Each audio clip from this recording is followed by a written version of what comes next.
So, let's start with a question this time. If someone wants to kick off the recording, there it is. Question for this week. What would you say is your most defining personality trait? Smartass. Fair enough. Caring. Now, is this what your character would say, or what you as the player would say? That's very two different things for you, Cope.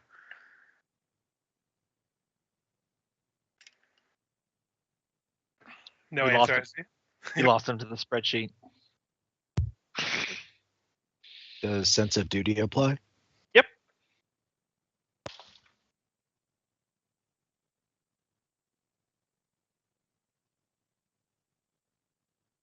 Task left said diligence. All right.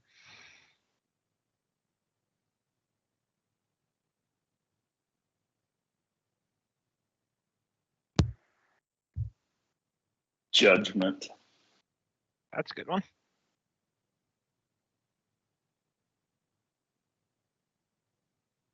That just leaves Freya.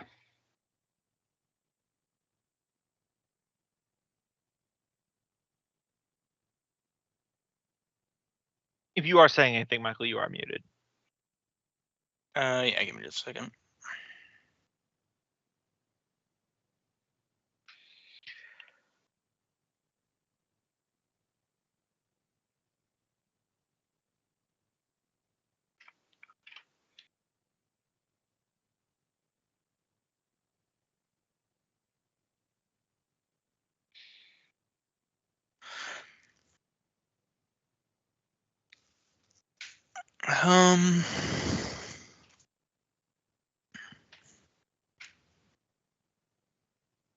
Let's go with pragmatic. Yep.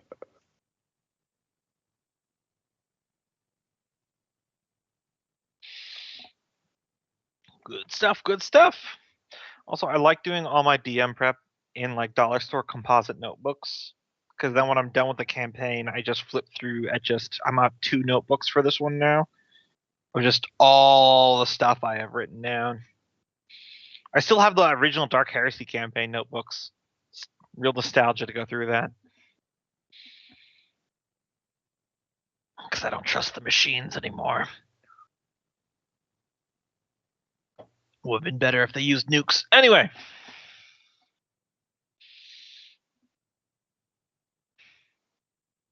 So, last time, you guys managed to withdraw from combat with the Orcish army, pulling your forces in closer, as you now fully threw yourself into preparation for an eventual assault on Encephalon's stronghold deep beneath the earth. Sending scouts below down through the narrow tunnel in the base of Dammerhall, you did discover that did in fact lead to a place that you can only assume is the lost city of Dir Amaruk, and the ultimate stronghold of your foe. Multiple projects have been started. A new organization was merged and created via the forces of Nilgrim and Freya. Troops have been gathered. Fergus broke up with his not-girlfriend. And then had a weekend at Bernie's. Then I had a weekend at Bernie's. Weekend at Fergie's. Additionally, it was Fergalicious, yes. The burning darkness, the imprisoned dwarven god of vengeance, personally reached out to Nolgrim, enticing him to travel to a lost giant ruin in the Sunless Sea, promising to unveil hidden truths for him to understand, provided that he does not bring Taskell, citing how Taskell is an unknowing spy for the other dwarven gods. Sure, there are many giant ruins in the ruin. Yeah, that's true. In addition to that, Fergus had sent off a letter across the sea to the distant continent of Zingami to reach out to someone who owes Dammerhall a debt, Lady Yinshi. And he has begun preparations for a magical PA system of sorts to try to recruit more people to the banner of Dammerhall. As far as I'm aware, I believe that is all of what happened. So I'll move you guys over to the Kingdom dashboard.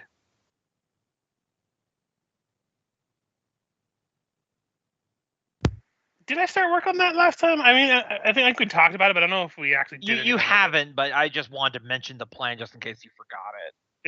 Yeah. Nothing mechanically has been set up, but I remember you mentioned that, and I said, yeah, you wouldn't have to do any like research. You just have to make it a Kingdom action. Just Gotcha. a big spell. It's not like you need special plot gubbins. Gotcha. All right. So we shall open today's session with Fergus in his personal chambers, waking up in the morning. Mm-hmm. And Fergus, you are immediately greeted by just feeling rotten. It's nothing new. It's been progressively getting worse like this since your brother Tomas stabbed you in the back with a cursed dagger that entered your body and is rooting around inside your innards. Yeah. You're normally able to hold it together pretty well. None of this is surprising. None of this is particularly new. But sometimes when you first wake up in the morning, it's hard not to feel like you're doing a death march here, as there has been no innovations to remove your own sickness. Also, I imagine you're probably terrifically hungover from your weekend at Bernie's. Oh yeah. Like, strangely, the stabbing in my kidney right now is not the worst pain. As he's just like getting up and trying to clear his head. Mm. Like, who stole my clothes? How did I get back to my room? Is that a tattoo? Who dressed me like Ebenezer Scrooge Whose to go to mother bed? is this? Also, who the fuck is Ebenezer Scrooge?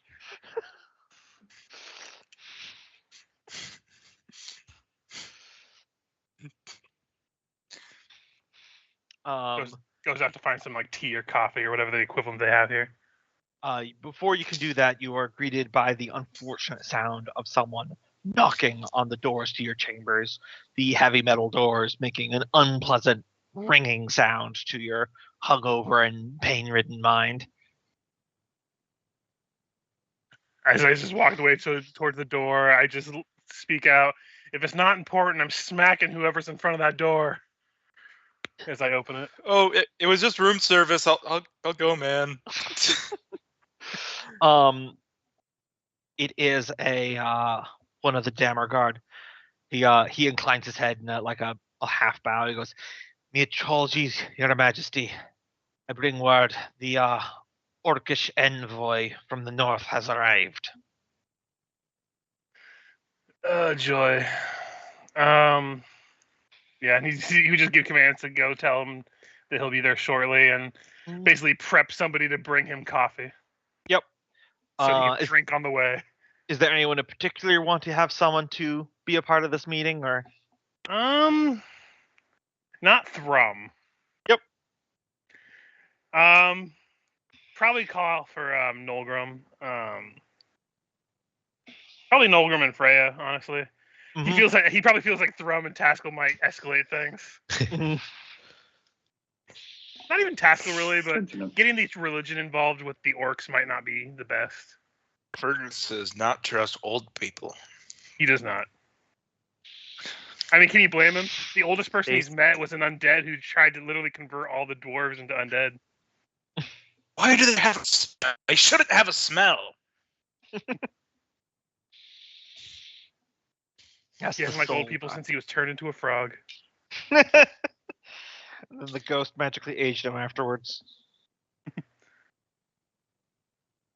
Yeah, he would call for people to join him and then make his way to the envoy. Yep. But then the Emperor effectively undid the effects of the aging. Well, no, he's still just as visually aged, but he just added 10 years onto the end. Yeah, but 10 years into well, I mean, what does aging. that mean? Does that mean? Well, how does the ambrosia work? Does he just get 10 years tacked on to the end? Because if so, that is awful. Well, I think Okay, it I think also it removes just a- delays age the rest of the penalties. aging for 10 years or something. Yeah, That's what I'm saying. So he okay, progressed 10 look, years from the spell, and then let he me- added let me- aging delayed 10 years I can by the explain if you'd ambrosia. like. Old balls. Okay. So what the ambrosia does is it adds 10 years per sip to your total lifespan, and for 10 years right after you drink, you do no longer feel any of the negative effects of your age, feel in your physical prime. Now the joke about Fergus is that he was considered like the equivalent of in his early 20s when he was hit by the ghost, and then he aged 10 years, making him the equivalent of in his mid 20s, therefore physically did not feel different. And then he took the ambrosia, which adds 10 years on the end, and he felt no different because he's still quite young for a dwarf and their very long lifespan. If he was a human, the effects would have been much more pronounced. That's And he drank that sip of ambrosia out of spite, too, let's be clear. yes. Well, yeah. I was assuming that the ambrosia added, basically delayed your aging for the 10 years. Having it added on to the end is significantly less cool. Because you're just an old person for 10 more years. It doesn't Just getting increasing. It doesn't I know it doesn't de-age de-age you. But you could look like an old person, but you have the physicality of someone in your 20s for those 10 years. So it's better for when you to take it when you're older. Unless But you're again, Okay. yeah, again, it was just basically a fuck you to the dragon when I drank it.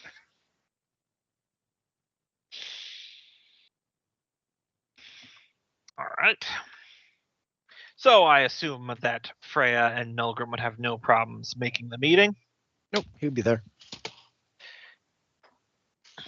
All right. Let me just see if I can fit you in on my calendar.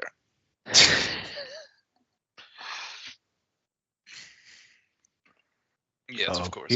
He's become the Manfred. For the record, I did that only explicitly I know. because he knew that it would piss people off. I know, I loved it. Listen, we all knew Manfred was bitter. Yep. Gave the lawful evil characters a little too much lawful, huh?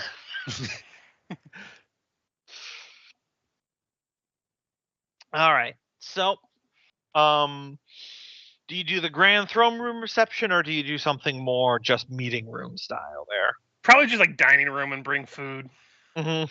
Basically making a meeting over like lunch or breakfast at this point, I guess. Yep. Oh, It doesn't never have a meeting with orcs over food. It doesn't take a insight check to Inception check. It's a dream within a dream. Leonardo, go.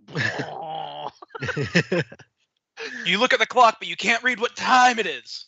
You realize you're in a dream. Convince the orcs that betraying the dragon was their idea.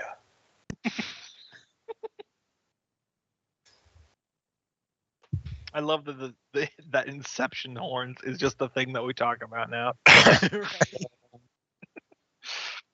Anyway, the guards here in the palace are very much on edge.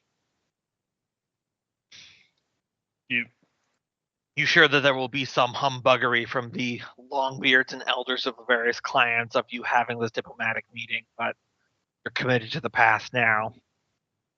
As the doors swing open, a procession of orcs in armor enter. You see the hulking forms in heavy armor of the Wormblessed, those orcs that have the dragon scale within them that give them mystical powers. And as they part, the one stepping forward is a smaller individual. You imagine this orc would probably be over 7 feet tall, but he walks in a perpetual hunch with his knees bent, very much a Lord of the Rings movie style orc. Angular nose, sharp features, almost needle-like teeth, bald head, gray skin, seeming to be perpetually covered in slime. He moves like a spider with too few of limbs, all elbows and knees. sniffing the air. Before his eyes alight upon you, and he does not hide the sneer. He speaks in Undercommon. I am called Sazruk Snakeskin. The Crimson Lord has told me to come and negotiate with you. Coordination for the killer of the Blue Dragon. Yes, thank you for your time. There be our foes that we may be done with it since you are too weak to solve it yourself. Probably just not really bother with his pleasantries because orcs probably wouldn't appreciate it anyway. Mm-hmm. We'd probably just start getting down to brass tacks of what we can, how we can better utilize each other for this mission. Yeah. I don't know what me as a character don't exactly know what to That's do. fine. Just give me just. Oh, God. We could mention that we have located the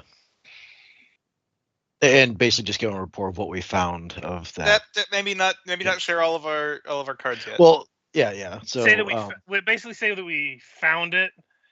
Yeah. And we're working towards finding a direction we can get to it.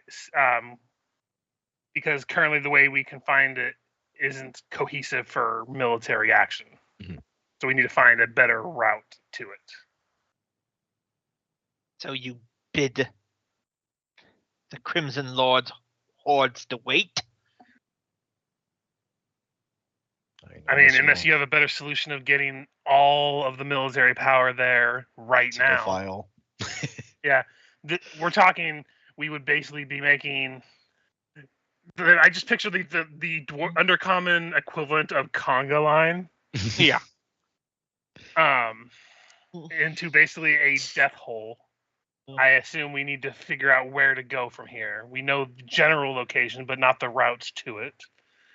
When we find the routes to it, or if you have any information and we'd probably I wouldn't give them the exact information. Oh, it's directly down from us. Mm-hmm.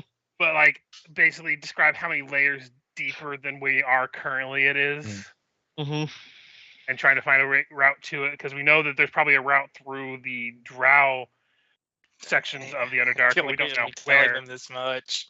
But okay. Well, Richard did say that he didn't say that it's directly beneath. He said he has a route, but it's just too narrow at the moment. Yeah. And it's not something we can expand, so we need to find another route. Yes. Sagruk titters at this. The Crimson Lord has put over 6,000 orcish blades at my command.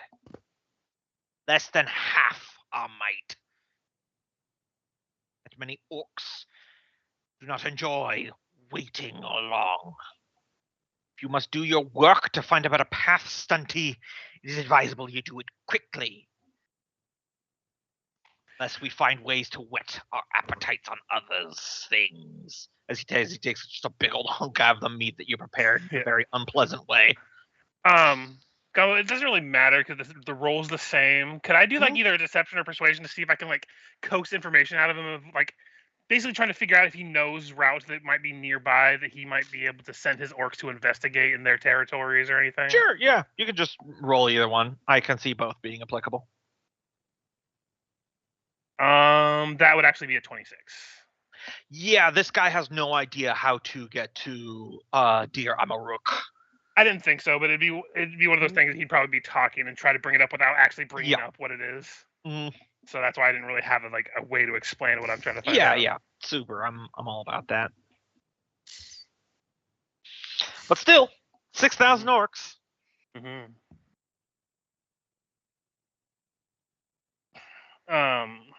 Trying to think of anything we could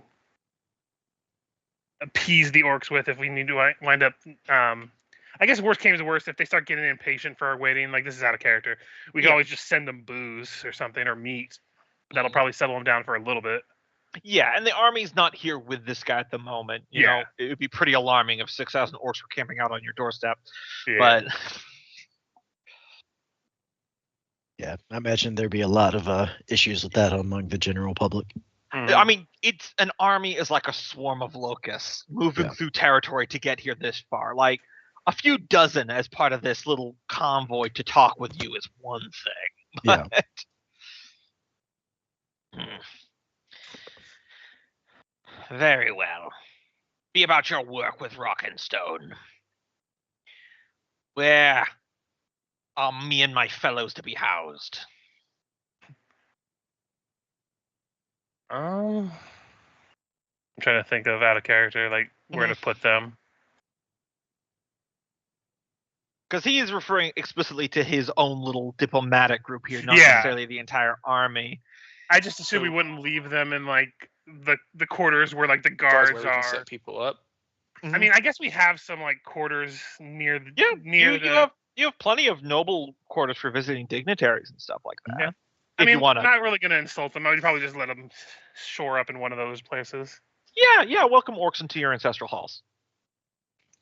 I mean, Would there be we a all know reason? Fergus doesn't really care about the Yeah, ancestral. no, I know.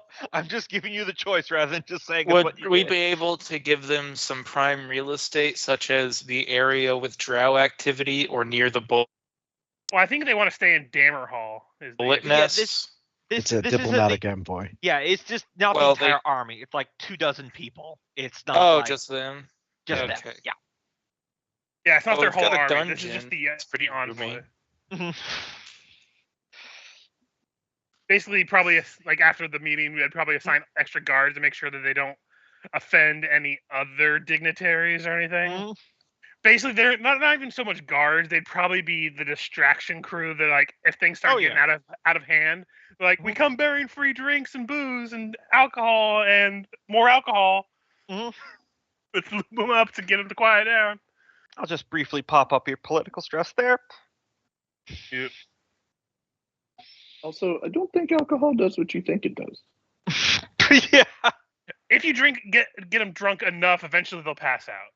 Yeah, well, true, eventually. That's why you feed them really fast and really hard so they don't have a chance to get the belligerent drunk.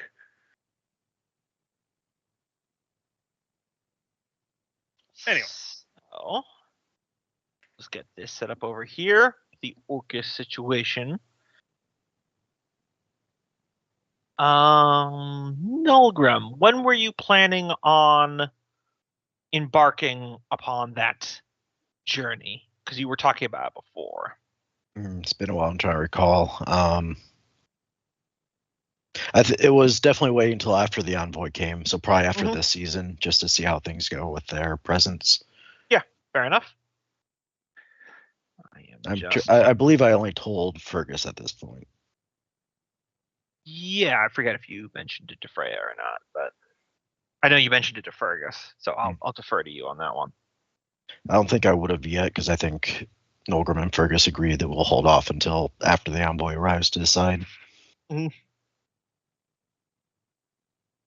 So, I guess, if the, at this point, once everybody kind of gets settled in, Nulgrim will once again approach Fergus and just kind of ask, still feeling next season for that trip, or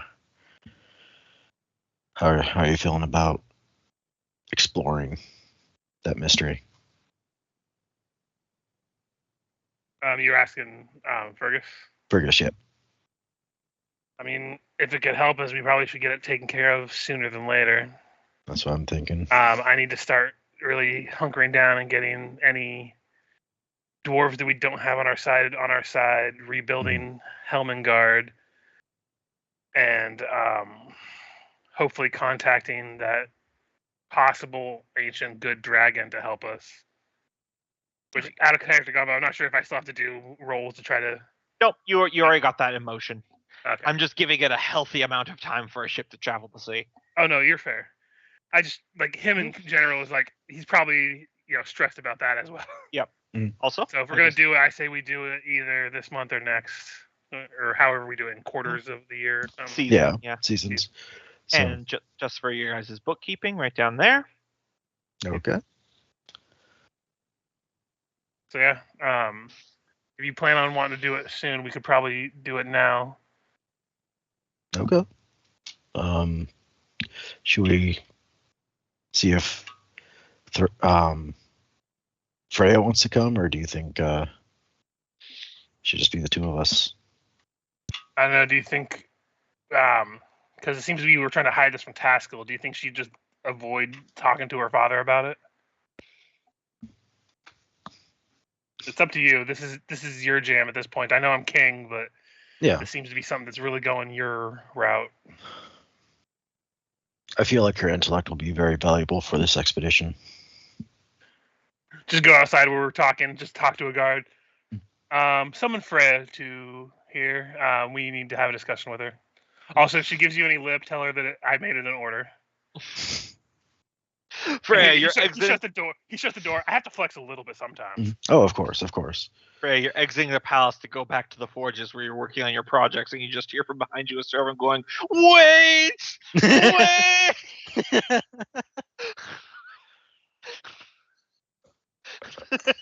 Huh? The king hath summoned you back. Well, the king can wait till tomorrow morning. He said this was an order. An order? Who the fuck does he think he is? I'm taking to him right now. I love the dynamic of the younger dwarves in this campaign. Right.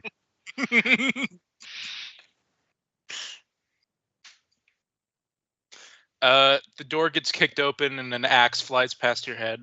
He's like, see, this is why I have to flex my authority sometimes, because she comes walking in here like this. Mm-hmm. Also, hi, nice to meet you again, or nice to see you again. We have to have a discussion, so mind closing the door? Private time. Yeah, door slams behind. Mm-hmm. And then look over at Nolgrim. I mean, it's your jam. Go ahead and explain things. Out of character, might need your help a little bit with this combo because again, it's been a minute. But Nolgrim will say, do you remember when we were in this sunless sea? We came across those. They're spires, right? Or basically just monoliths. Like carved spires or something. Yeah, they were they were giant pillars made for for something way, way larger than you. So from your perspective, it was spires, but probably from a giant's perspective, it was pillars. But yeah, big ruin. And as I recall, it was the burning darkness that alluded to that being a site for a way to kind of. What was it? Did it have to do with the gods, or did it have to do with Encephalon? I'm trying to recall. He said that you were being deceived by the dwarven gods, right? And that his words you would most likely just interpret as a lie. And since he was imprisoned, he was directing you to a place where there was going to be physical evidence that you could reach your own conclusions. It's a classic case of I could tell you the truth, but you don't want to hear it. So you're just going to think I'm taking the piss. So go see it for yourself. Yeah. Nolgrim will say, well, it's been brought to my attention that there's a deeper secret hidden within those, and I'm looking to go on a archaeological expedition seeking a greater mystery to our people. Would you be interested in coming along? Is there a reason we don't take our entire crew?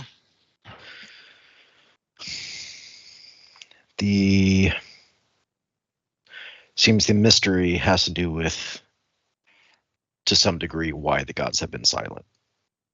And also, they think Taskell's a spy, and I don't think Thrum could come without spilling the beans to everybody. Okay, so let me fill you guys in on this. This is called a trap. So what you've done is you're trusting an evil divine force to lead you to a location without your divine casting cleric, and he's calling him a spy. What kind of spy wears their coat of arms on their chest and shouts out their prayers to their deity every time? There's nothing deceptive about it. This doesn't make any sense. Well, I mean, his allegiance is known, of course. And if there's some truth behind the mystery of why they're quiet. Also, this is a possible world-ending scenario, and the gods are still quiet. Like, I gotta say, like, it doesn't exactly instill trust in me, and I don't trust this guy either. But again, if this is a trap, that's why we were bringing this to you now. Like, if you don't think, if you at this point you can go and tell Taskell, you can go tell Thrum, we're not going to stop you. Yeah, but But it's also that if the gods are so powerful that they need us to do their work, then surely telling Taskell they will not be able to bring such a wrath down upon us if what they say is true.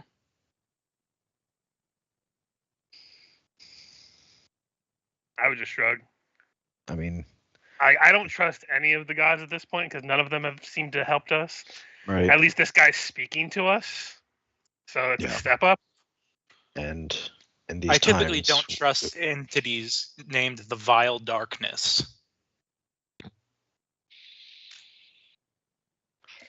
I mean, you out of say that, character but how again. many people have we trusted down here that have been known as things that aren't that much worse? Out of character, real quick, is the Vile Darkness is related to Burning the Darkness? Grudge Blade? Yeah, the Burning Yes. Darkness is Yeah, he is his rage against his birth parents, Father Mountain and Mother Fire.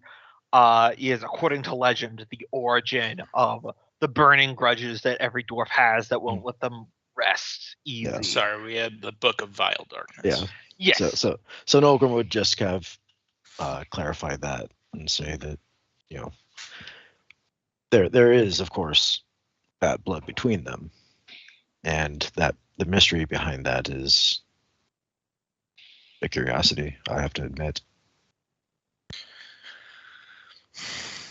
It just screams too much of a trap to me. He's asking us to go into this territory with a limited knowledge base. I don't see what studying up and seeing what Taskell and Thrum have to say would affect. And again, I could definitely see how it's a setup for a trap. And again, why I'm bringing you into this and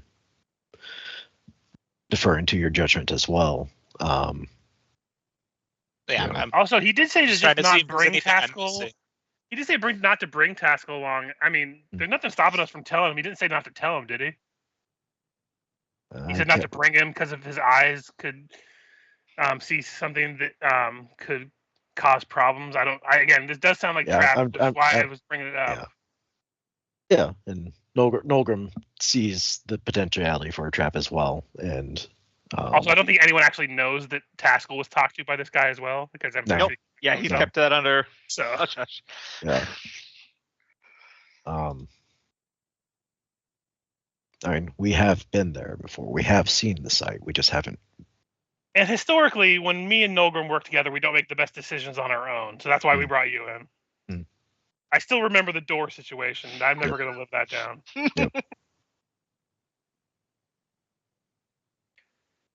To be fair, it would have been a shortcut. A scouting mission definitely became more complicated. Don't try to defend it. Don't try to defend this. That's just such a real conversation. Like, Yeah. I'll never figure out the door. It's well, that would have worked. Yeah, but there was hellhounds there. Yeah. With the information that we have so far, I say that we should at least see what Taskell has to say. And then, honestly, I think we should probably bring him as well. Okay, but I vote we talk to him first before we bring Thrum into this. We can leave him for last. This totally isn't an agenda thing. I really just don't think he'll be able to keep his mouth shut. Yeah.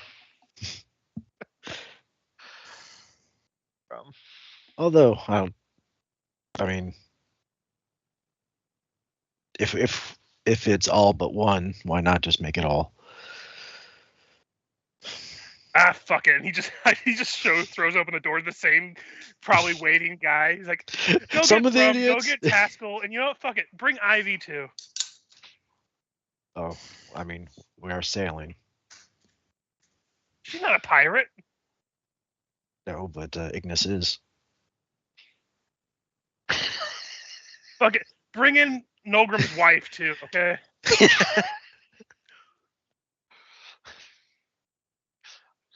Right away. turns to Nolgrim. Mazel tov, my lord.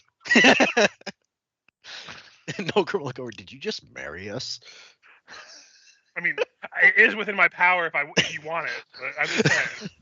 I just love the idea of Fergus realizing he has the power to marry people, being like bursting in the rooms, points at two people, married, boom, king power. Oh, I could use this as a threat. Oh God! No. Thrum's gonna Have fun filing your taxes, bitch. Thrum's gonna have so many more ex-wives. Oh God, I wouldn't subject a poor woman to that.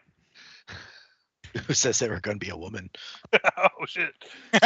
Listen, said they were his going only to be true human. love is that drow woman we keep having to have talks with.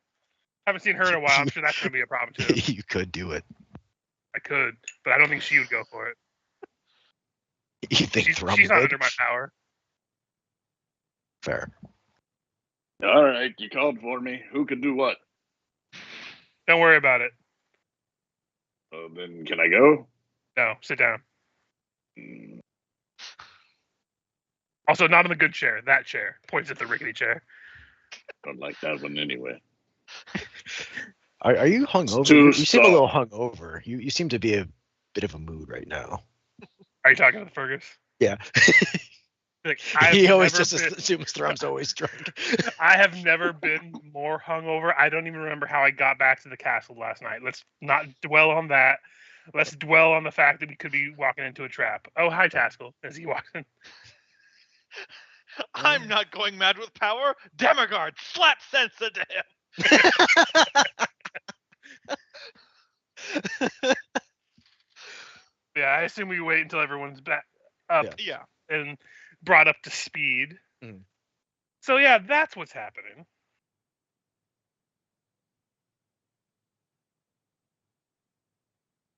And we'll probably wait for Thrum or Taskell to say something, or either that or Ignis or Ivy at this point. I feel like if you bring up the whole, and then the Burning Darkness said, "Don't tell Taskell because he's a unwitting spy." I feel like the two NPCs would just turn to Taskell and wait. Yeah. Well, he did try to convince me back while we were clearing this place. Okay, Yeah. so that's information I would have Wait, liked what? earlier. Yeah. I just heard about it. So I kept it to myself as I'm still not sure how to proceed with it. Our visions, gesturing over to Thrum, were inspired by our current enemy. But our gods told us nothing of that. Yet, What has Well- the Burning Darkness been telling you? I mean, how long ago was this? You said when we were first coming across, when we first got into Dammerhall? it's in it's a foundry, golem foundry on it. Yep. The few nights we spent down there, he talked to me, though only with an offer, no information. What was the offer? Did he make allusions to the gods also hiding a secret? Yes. Well, he's consistent in that regard. I mean, to be fair, even if he's trying to manipulate us, I don't think he's wrong about them not telling us things, because literally they haven't told us anything. Mhm. This is literally the only divinity that has talked to us that isn't just outright evil, I guess. He might be evil, but that's not outright evil. Also, am I the only one? I have a piece of metal in my chest, and I'm not hearing voices. Am I the only one that's not hearing voices in this meeting? He like looks over at all the NPCs and everyone in the party. I don't hear voices. I think Noel will kind of look over to Freya, just kind of curious about the crown.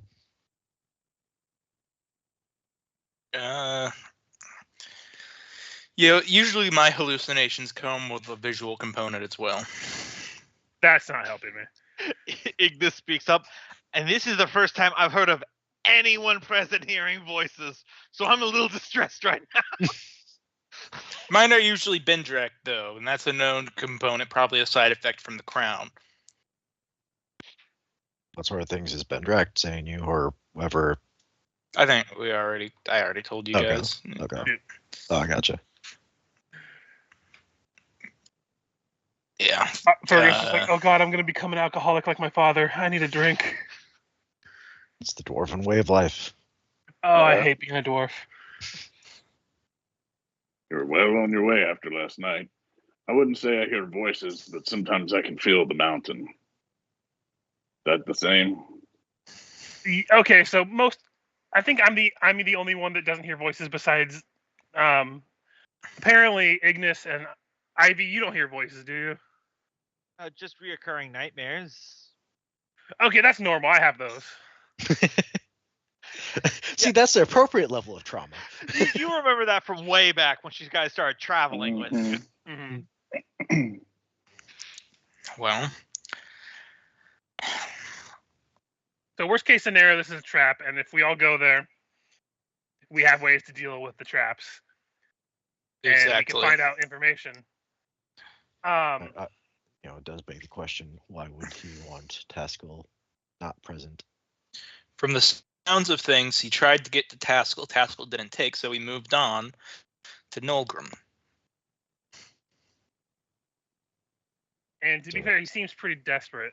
I not loud enough to hear people to hear in the halls, but I would just talk out loud and be like, "Hey, Burning Darkness, if you're there, it's your boy Fergus. You want to just talk to all of us at this point because the cat's out of the bag." I don't really need to talk to any burning gods. And I would just wait for a second. No, Doesn't happen. are you climbing out? So yeah, so there's probably some limits here or something, or he's just trying to trick us all. Either way, we're out of options of what to do at this point, and we need solutions. I'm willing to hedge our bets and go to the trap and try to get our way out of it if it fucking is actually a trap at this point. We're literally All right, I'll get a ship all out of ready. options. So let me get this straight. What has the voice in your head promised you if you go to the place where it wants you to go? Answers. Answers to why the gods have been silent. And that helps us defeat the dragon how? Because the visions you guys have been getting from your supposed gods have all been the blue dragon. So there's something going on that they haven't corrected the prophetic visions. If we can figure out what's stopping the gods from intervening, and that gives us more knowledge about what we're about to fight. All right, I'm good with that. I'll get a keg of beer. You're gonna have a hell of a withdrawal if you stop now. We're gonna be gone. We're gonna be on the high seas. Better grab more than one keg. Good call. Servants, fetch me my sailing hat. Fetch me my captain's hat. I like to think you had one commission. It requires 3 dwarves to carry it. Mhm. It's just so big and floppy. Both sides touch the ground. Every time on the boat, you hear trim the sails. All it is them just adjusting my hat because there is no sails on the boat. He's Trip just the sitting sails. on the deck of the ship, this giant hat acting as sails, going, "Oh yeah, wealth has not changed me at all." Servant, where is my dolphin meat sandwich? Listen, you ever try to go mad with power without power? It's just boring. In all the forms of madness that that pop up, this is quite by far one of the more benevolent. I love that. I think it's a Simpsons quote. Yeah, You ever try to go mad without power? It's boring. Nobody does No what you one tell them to. No one listens to you. All right, so for Man, that whole movie was quotable. That one, and I was elected to lead, not to read. Most people remember that movie as like a 30-minute long movie. If you ask them to recite out the whole plot. Yep.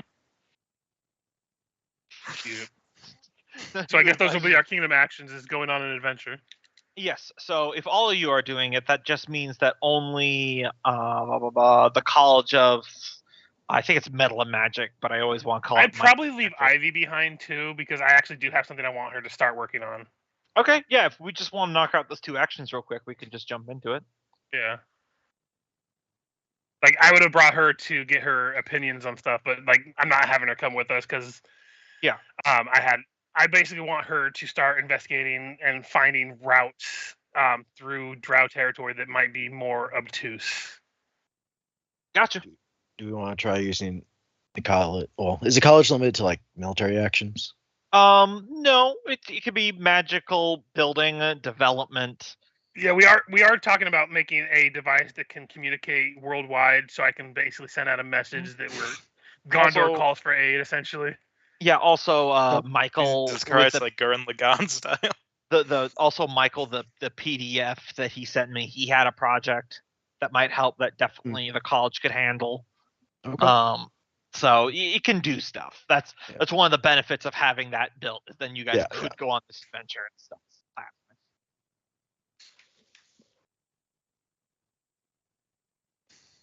I mean, what projects did you have, Freya? Because the only thing I was thinking of, like that political stress is looking a little high right now. Oh yeah, Yeah. I don't know if the college could help with political stress. Yeah, but that's kind of what I was curious that's- about. Probably not. Yeah, Ivy college probably could. not going to help with that. yeah.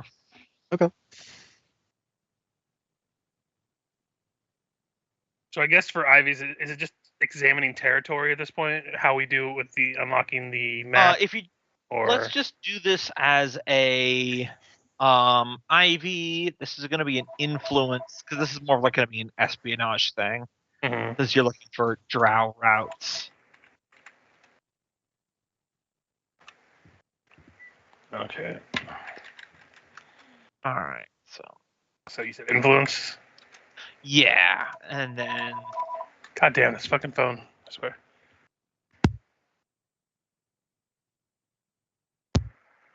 call this a 2d8. I forget. Can I use that spy ring or no? That's just. That's only within Dwarven society. I thought so. 'Cause I can't think of there anything else to utilize. Maybe the Adventurers Guild. Maybe she gets some. I extra would help. say that's absolutely. It's going to be a 2d8 plus the d4 from civic stress, so not going to be too difficult.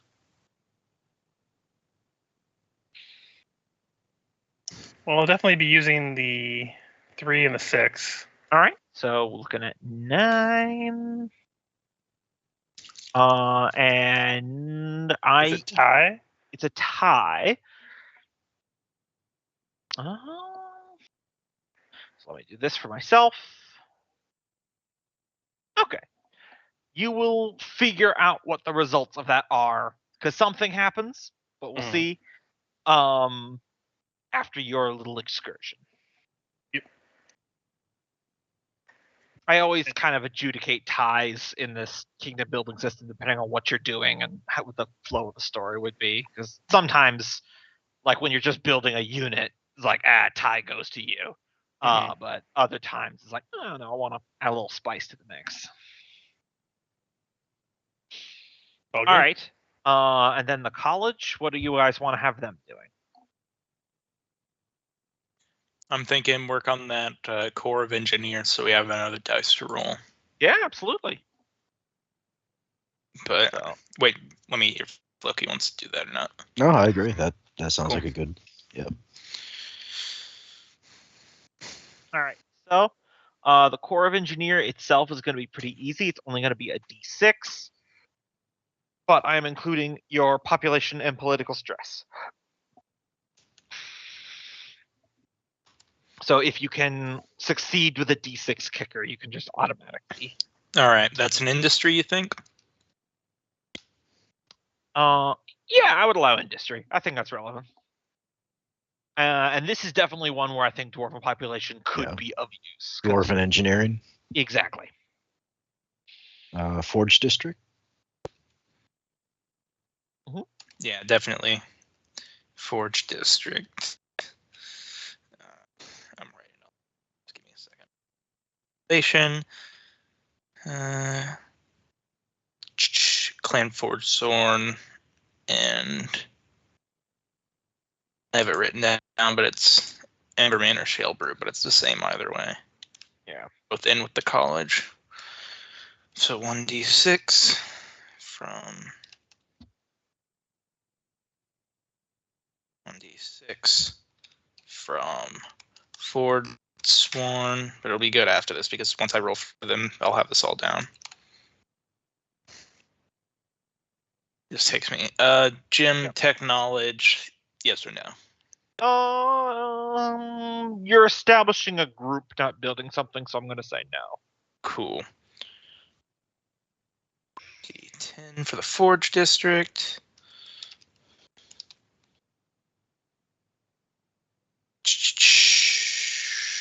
Undergate, Venture Guilds, Swim Pillars, Heart of the Mountain. Heart of the Mountain. Probably not that one, not this time. Okay. Potion Brewer, Golden Foundry, Deep Moose Herd, Hellspit Privateers. Okay, it's just going to be this. All right. Let it rip.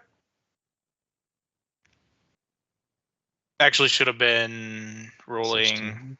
the college instead. Sorry. Oh. Let me roll. I mean, let me yeah, it's a re-roll. D10. Yep. that Yeah, just first one. re-roll the D10.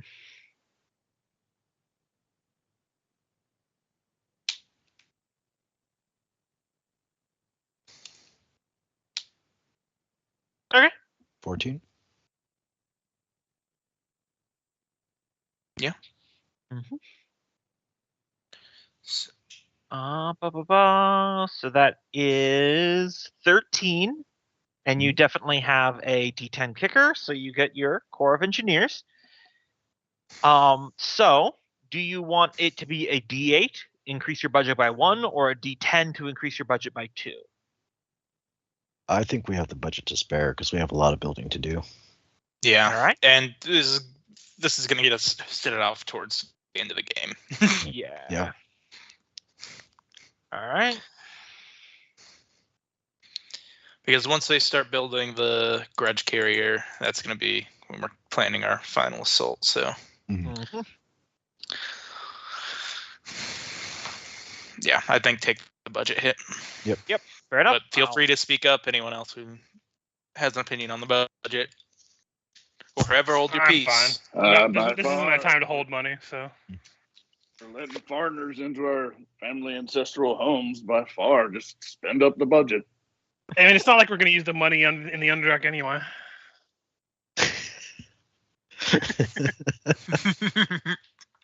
Wow, we're in the Underdark and it still gets shady down here. Mm-hmm. Listen, that joke was just too good not to try. Oh to yeah, no, for sure.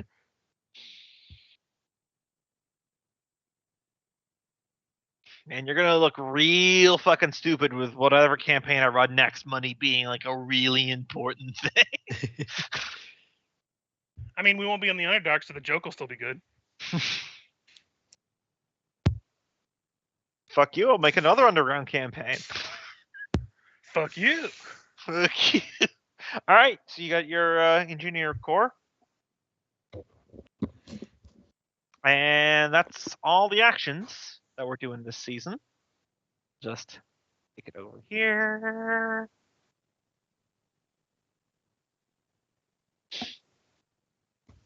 All right. Good.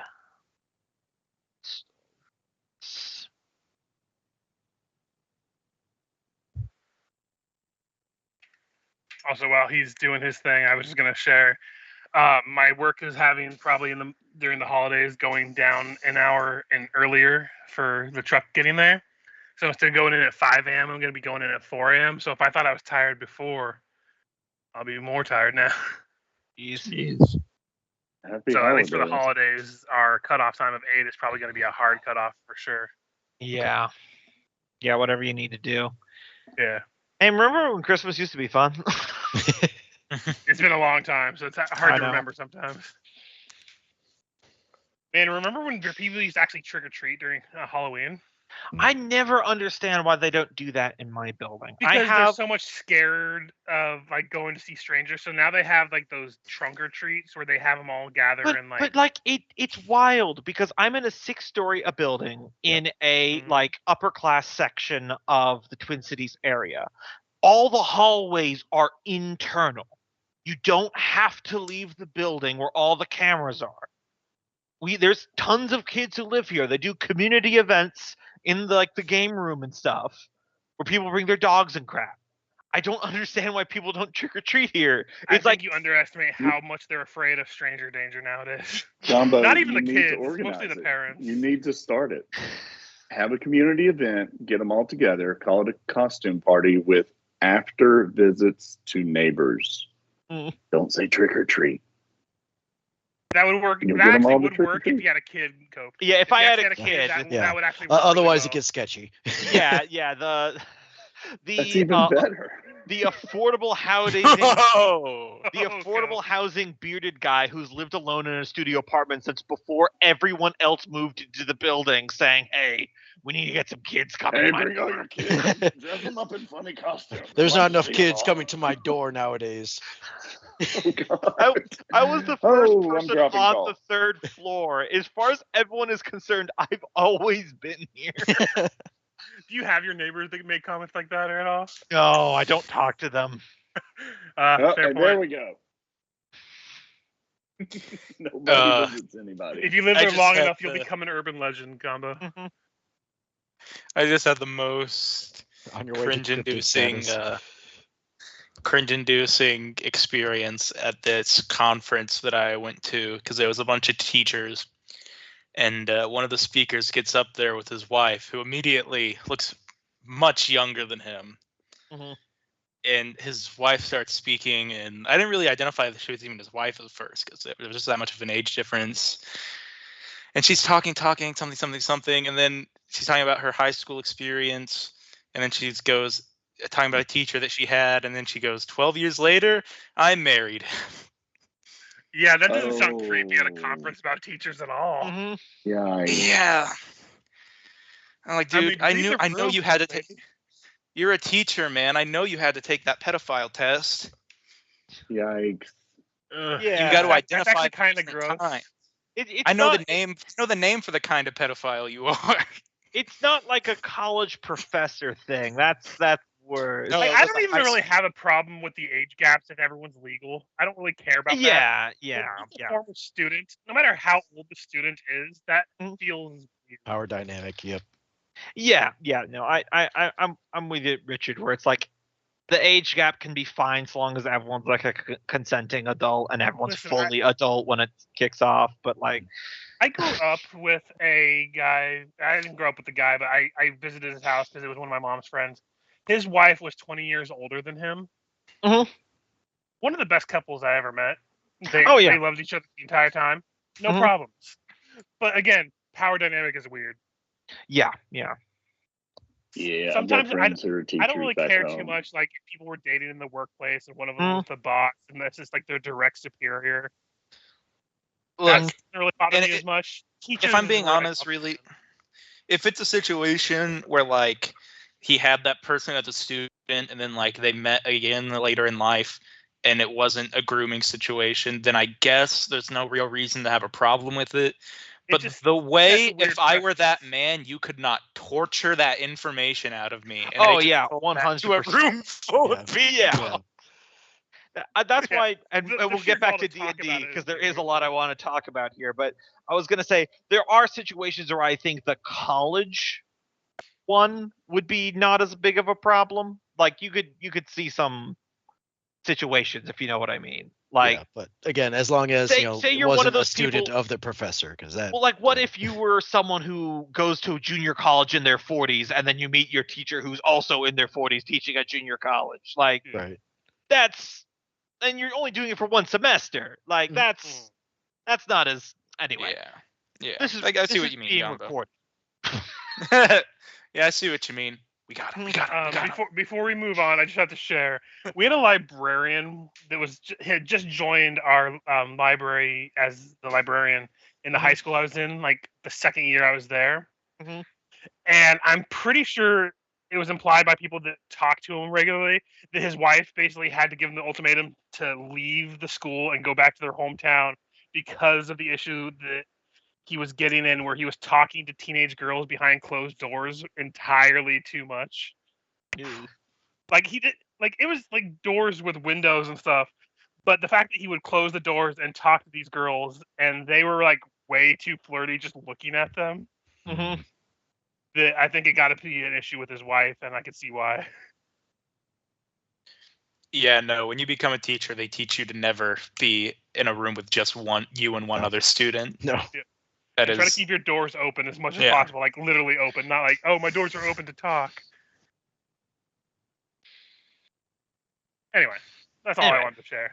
So, time flashes forward a little bit. Mhm. You guys are on one of the sky ships back over the Sunless Sea. I gotta ask, Fergus, Thrum, how does it feel to be back in the Sunless Sea after 8 in-game years of avoiding this place? If I see anything that even looks like a bat, I shoot it. If I see yell anything as- that looks like a fish just coming up for like food or something, or like scum off the water, I shoot it. Yeah, because you're in the air. Oh, It I'm is- pelting anything that looks like it's going to like just small fish at this point. It's just bitterness at this point. Wait, are we in an Freya airship or are screams we in out. a- Airship. We're in an airship. Okay. Freya screams out into the darkness, Dale! Does God, please anything not. answer? Does back? anything answer back?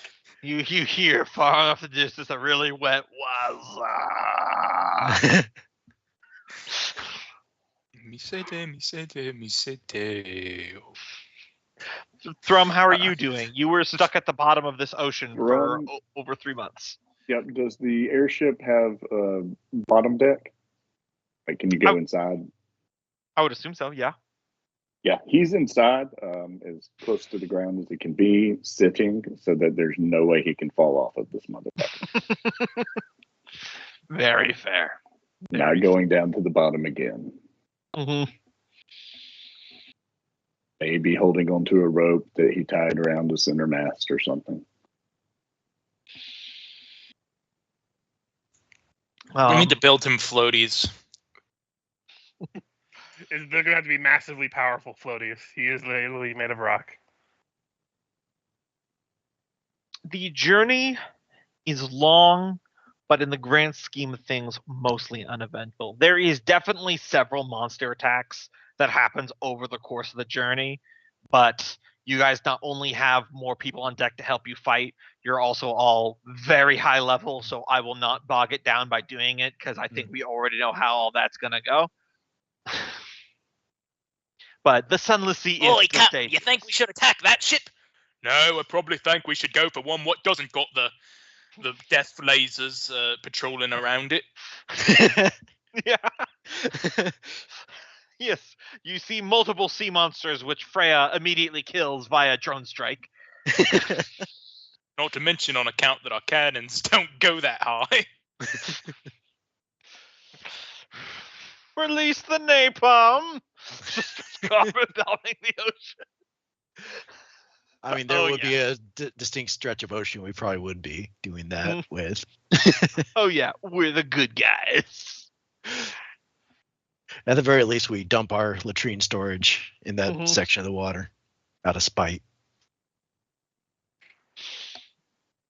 Disproportionate reprisal.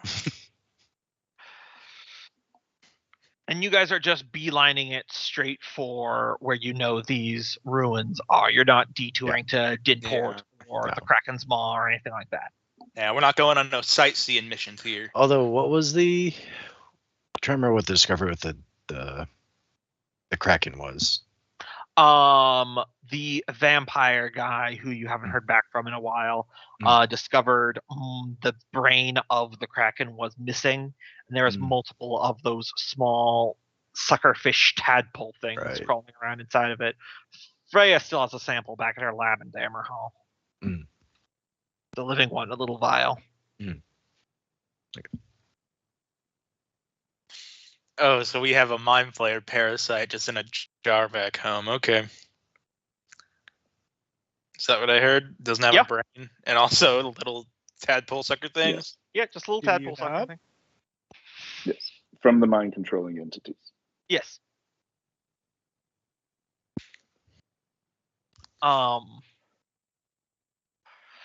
I think Look, it should be noted that Gombo wrote his before Baldur's Gate came out. That's true. Probably It is gonna true. solve the combo. also like mind flayers aren't like unique Nope, to Gombo made them Yeah. up. Gombo Yep. created mind flayers. Yep. TM combat. And if you think we're wrong, then sue him about it. Get in the comments. Don't put that evil on us, Ricky Bobby. Right. 1 month from now, guys. I've got a cease and desist for D&D. What the fuck? And for some reason from Disney? So, guys, the No. Pinkertons just showed up and kicked the shit out of me. They sent the Pinkertons again? So Wizards of the Coast sent the fucking Pinkertons to my house. They just came in with a hammer and smashed my computer and left. Yeah, it was the weirdest thing. I was at work working, and then 4 guys come up and beat the fuck out of me and take my wallet. And then I ask, "Are you the Pinkertons?" And one of them was like, yeah." And then We got to get back to it. But my favorite part about that story about them sending the private people to go bust into that guy's house and take the Yu-Gi-Oh cards back or whatever he had was that allegedly they accidentally sent those to him. Yep. That's what at least he said, which I guess is what you would say if you had a guy that could get you some early Magic cards and you ended up having a case filed against you for it. But if that is true, that's extra fucked up. They would send people to break into your house over Magic cards that they sent you by mistake. Right. Anyway, about a week and a half into your journey across the infinite darkness of the Sunless Sea, Thrum, you're sitting down in the hold of the ship, as far away from the railing as possible. And you get that feeling that you haven't had in a while, that inherent knee-jerk instinct, that understanding that there's about to be an earthquake.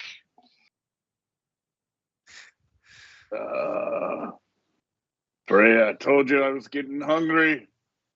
Got to have been like 2 or 3 days. This grumbling is getting worse. Seriously, guys, I'm not coming up there, but I think there's going to be some kind of avalanche. And I told you it was an 8th barrel of booze or another crate of hardtack. Avalanche underground? It is I around can this feel- time. Sorry, go ahead. I can feel the earth rumbling. What's our And- means of staying afloat? Or Wait, Fire. that's kind of disturbing. You can feel the earth rumbling, but we're not touching the earth in any way. We're in a Well, he has an floating- inherent he- spiritual connection to Yeah. a geographical Yeah. formation. yeah. so I'm just like thinking He about speaks that to my- because he's Oh, yeah. feeling. She speaks to my heart. It's like my Dude. third wife. so what You is know, so you're gonna have is vibes it with your wife. If you keep talking about them. so is this flyer like a dirigible or Yes. it's something. Okay. You're gonna say steampunk style, right? Yeah, basically. I mean, because Michael made the design for it. It's got like a little, Dwarf dwarf punk. So it is touching neither wall, floor, nor ceiling at the moment. but we should be wary of stuff falling from the ceiling. Yeah, but I'll go climb up and make sure I can fix any holes that appear. If anyone's got any ways to stop falling rocks, it'd be a great time to. I guess this is a good time to point out Be on alert. this might be why they told us not to tell Taskell, because this could be a whole divine intervention of trying to collapse the ground. Are you trying Throwing to out tell me random that the conspiracy god, theories here. the voice that you all hear in your head in this adventuring party is going to make rocks fall on us? No, the one that isn't listening to us and responding to us. What? No. It's like when I shout at my TV because I know it's a listening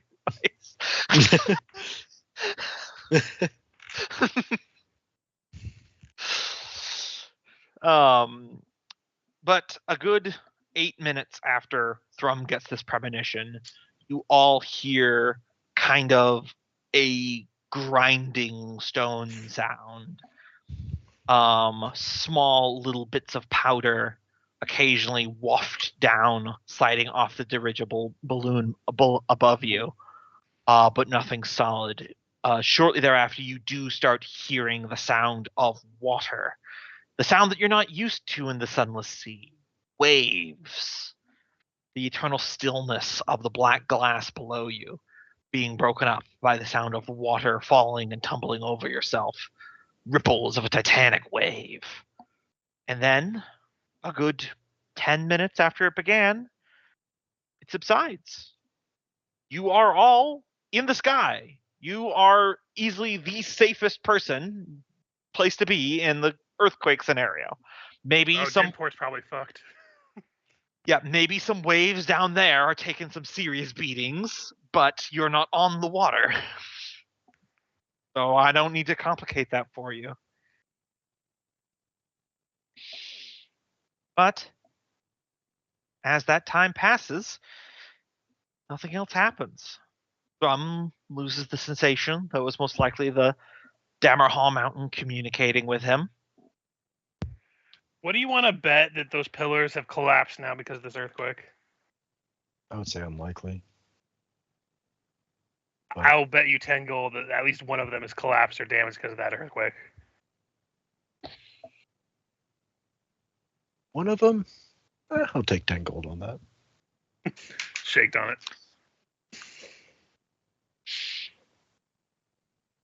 And we progress. Yes. Let's see. I don't have a good one for this. I'll just use this. When you propose that you're probably, I would say, a day out from the pillars, Fergus, you have a dream. Here it comes. In this dream, you're walking along a mountain top trail. Behind you, you see the jagged, snow-capped peaks of the mountains of the world spine, which you have known your entire life. As you reach the top of the mountain, you see that it is flat on top. There's a small clearing with the shade of a tree, and there is a low table. From the top of this clearing, there are paths that go in 3 directions. One is the direction you came from. The other leads down the mountain, and in that direction you see strange mountains of technicolors with strange physics-defying curves and bends to them. The other way, you see lush evergreen mountains, tall and straight like mesas and plateaus. On the clearing where you are, there is a flat table. There is a chair waiting for you. There is also a mug and a bottle of red wine. Next to that, there is a small pillow upon the table where there appears to be a decanter and a small bowl. And then directly across from where you're sitting is a place set with a pot of tea and a small cup. And there is a very elegant human woman of what we might describe as of Asian descent sitting and waiting for you. He just kind of walks up to and takes takes a seat, Mhm. and he's like, "I assume this is another one of those mind-to-mind things. I've been getting those a lot lately." She gives a small chuckle. I hope you forgive the intrusion, Your Majesty. A small casting of the dream spell. That way we may commune more expediency. I received your letter. Thank you. It took me quite a long time to figure out exactly who you were. I only had the letter. I imagine you're wondering why I called or sent a letter. You speak of some degree of trouble. It pains me to say that I have lost contact with your bloodline after your ancestor Fathrun passed away. He was a good friend all those years ago. Yeah, it's been rough going for the Kingdom of Dammerhall. We just recently reestablished ourselves. But I'll spare you the pleasantries and like the nitty gritty of it. And I can never remember the names of the dragons, but he would ask if the blue dragon's name rung any bells. Encephalon. Yeah, Encephalon. She shakes her head. No. No. Alas, not all the names of my chromatic cousins are known to me. They are. Well, long story short, he is a ancient blue dragon who was previously thought dead, but is now planning to open a portal to some outer dimension that could very well warp the planet. And we require aid. I plan on devising something to send out calls for aid from anyone who's willing to hear it. But we are very desperate for aid at the moment. We have allied with those down here that aren't exactly the best, but see that the best solution is to deal with this. I understand. I owe your kingdom a great deal, and I am willing to help in any way that I can. Unfortunately, fell times have fallen upon my lands. We are dealing with an ongoing war with the mountain hobgoblins, so my abilities to contribute forces to whatever you need will be somewhat limited. You'll have to contend with only 5,000 troops and a limited number from our arsenal of cannons. I mean, you did the best that you could, and I appreciate everything you can. He says as that is significantly Yeah, larger than your right. current army. Yeah. Oh no, yeah. I was intending that. Yep. We've got cannons. We've got cannons. Out of curiosity, I know dragons are different from each one, but how skilled are you directly at the arcane? My own personal talents lie more in the primal magics of druidism and the spin of the seasons. I imagine for most, it is more about how long they have to practice. Fair enough. We know of the location that we need to get to, but I'm looking for any possible ways of getting there, and I was hoping that you might have something that could help. I don't know. I know wizards can open gates of kinds, but I wasn't sure of druidic magics. I myself have nothing, and it will unfortunately take some time for my ships to reach you, and they will have to pass through the lands of Corsiconia unless you have some magical means of conveyance yourself. Unfortunately, not. I have some connections with Corsiconia I'll be able to reach out with shortly. Mhm. Though I don't know how well it'll help, but I will do everything I can to make sure the transition to help us is smooth.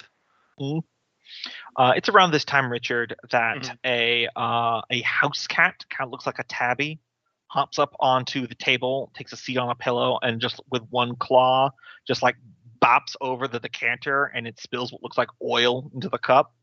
Mhm. Then it just starts lapping that up. Is this you or is this something else? Oh, that would be our host. And I dare ask, who is our host?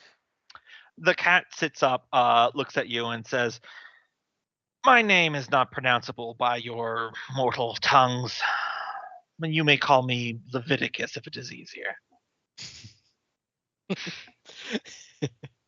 Hey, is this motherfucker? Yeah. I can't remember who this is. You never met him. Yep. Okay. Lady Yinshi speaks. Given the tenor of your letter and some of the prognostications of my diviners, I thought it would be prudent to call forth an expert on all things aberration. Master Leviticus here is quite schooled in these matters. The cat then speaks to you. What the dragon means to say is that I've saved you from this several times without you knowing. All right. His ears flick with annoyance. Explain the problem to me, Beardy. Can I do an insight? Yeah. Just because he's been burned so many times. Yep. That would actually be a 24. So what are you trying to exactly understand right now? Like, does he like? I'm trying to think how to word it. Does he look like he's just trying to fish for information for no reason, or he might be using this to fuck with us, or is he actually genuinely interested because he wants to help or could offer some insight. Well, As much as I can read a cat, I guess. I feel like it's one of those things where he is interested, but he is a cat, so he is actively looking down upon and judging you. Fair enough. I've owned cats. I know this. Yes. Yeah. I mean, it's in his dream. He needs the help. He would just explain about the whole thing with Encephalon, about how they seem to be connected to some kind of weird mental creatures, a la mind flayers, but he wouldn't know the name of them. Yes. Definitely. Leviticus would have popped in and goes, Ilflid's mind flayers, beings from beyond stars, enslaving populations, that kind of thing. Though it would seem they bit off more than they can chew by attempting to integrate a dragon into their own number. Yeah, apparently he's the one that has control, but he's trying to open this gate that drove many people mad. And when they did eventually seal it, it's tenuous at best. It's not surprising. Mental battles all boil down to ego, and there is few beings with more powerful egos than dragons. No offense, he says to the lady. She nods cordially. I've had communications with the red dragon, I understand. As for these statues, the avatars of Amaruk, as you call them, I've heard stories of these, though I've never been able to find them myself. Been searching for many millennia, but nothing of yet. Oh yeah, we've seen them, or at least know the area they're in. So, well, then you are treading in dangerous waters, then, Dwarf King. Yeah. Those do indeed have the power to remake the world. A gardening tool, if you will, for beings far older and more powerful than any of you at this table. Yeah, I don't really care to be pruned, so that's why we're dealing with this. It is good that you reached out to Lady Yinshi so she may reach out to me. I know why your foe, Encephalon, has not yet activated them then. Oh. Because he lacks the power to do so. They were tools designed to be used by beings at a bare minimum the equivalent power of what you call gods. Therefore, it would take a godly level power in which to awaken them and put them underneath his control. Though if he has command of the Mind Flayer mental network and his own draconic magic, I doubt he's reached that level yet, especially since he hasn't turned them on. So, he must be searching for a way to thieve the power of a god. I have a bad feeling about what's happening. I should probably wake up soon and explain this to my group. Do you have any advice of, like, you seem more knowing than the general Tom, Dick, and Harry. All knowing, one might say, but go on. Listen, that just sounds pretentious of you. Anyway, I'm trying to get into not if it's true. Semantics thing going on here. Anyway, why am I arguing with a cat? Losing. I beg to differ. Beg to be wrong. I mean, I want to see you don't have to beg to be wrong. I'm witnessing it right here. Anyway, he mentally checks and is like, oh my god, what am I doing? And I'm trying to think of on topic. You seem, since you claim to be all knowing, do the gods ever communicate regardless of like verbally with mortals, or do they just abstain from that entirely? No, they communicate quite regularly. They're not as all-knowing as they pretend to be, but... Do you know of a reason why two gods would not communicate at all to an entire race of people that claim to worship them for generations? Fear, I would imagine. Is this still a friend we're talking about? I believe we might be being manipulated by the dragon again for the third time with a god. but I You must don't know at this point. understand one thing, Dwarf King. With immortality comes the greatest fear of all. The fear of losing it. The fear of the few things that may actually finally end your existence. You know you're going to die on a fundamental level. You go into danger with that every day. But gods do not have that, or so they think. And when you're used to going into every situation with the impunity, knowing that you'll walk out the other side, the idea that you won't have that, terrifying. Much easier to send rubes like yourself into the fray on their behalf. Yeah, but what if they haven't been sending rubes? What if they've been silent the entire time and haven't been sending anyone to do anything? Then they're idiots, and your rubes were worshipping them. And he just bends down and he starts looking up the fish oil that he poured into his bowl. Okay, maybe you are all-knowing because this is making entirely too much sense about them being idiots. Anyway. At some level, you all know you're going to die. Soft cut to my previous character getting cut in half by the dimensional portal. Yep. He sits up. But what you're describing is quite pertinent. I'll see about making my way toward you next time I am available. I'm currently dealing with a situation in the Serpent Isles. That upstart Yig is kicking up shit again. Do you by chance, before we go, know any way to shield the mind that we might be able to utilize? Because I have a feeling that's going to be important soon. Well, you could undergo centuries of disciplined training to fortify your mind to be an impregnable bastion of will like myself. I'm looking for the fast food version. Then I would recommend a copious amount of alcohol. Do we have casual dining Reaction. methods? He just wakes up from a dead sleep. Something good just happened.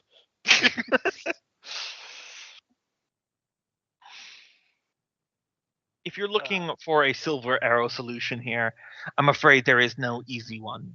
Powerful magic, inebriates, personal discipline, being born different, not really an option for you at this point. Fuck you, I was born unique and beautiful. One of those. Fucking cats. He's under his breath.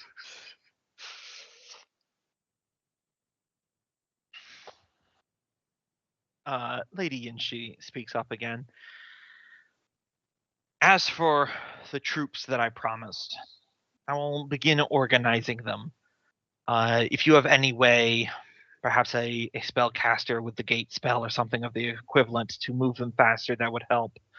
Otherwise, I will be contacting you later in this similar manner to know if they need to set sail or not. Gotcha. If I can find a way, I'll do it, but I'm not sure, so we might wind up having to resort to sails. I think back to our crazy wizard and seeing how much life he has left. Mm-hmm. If there's one last spell to use. Mm-hmm.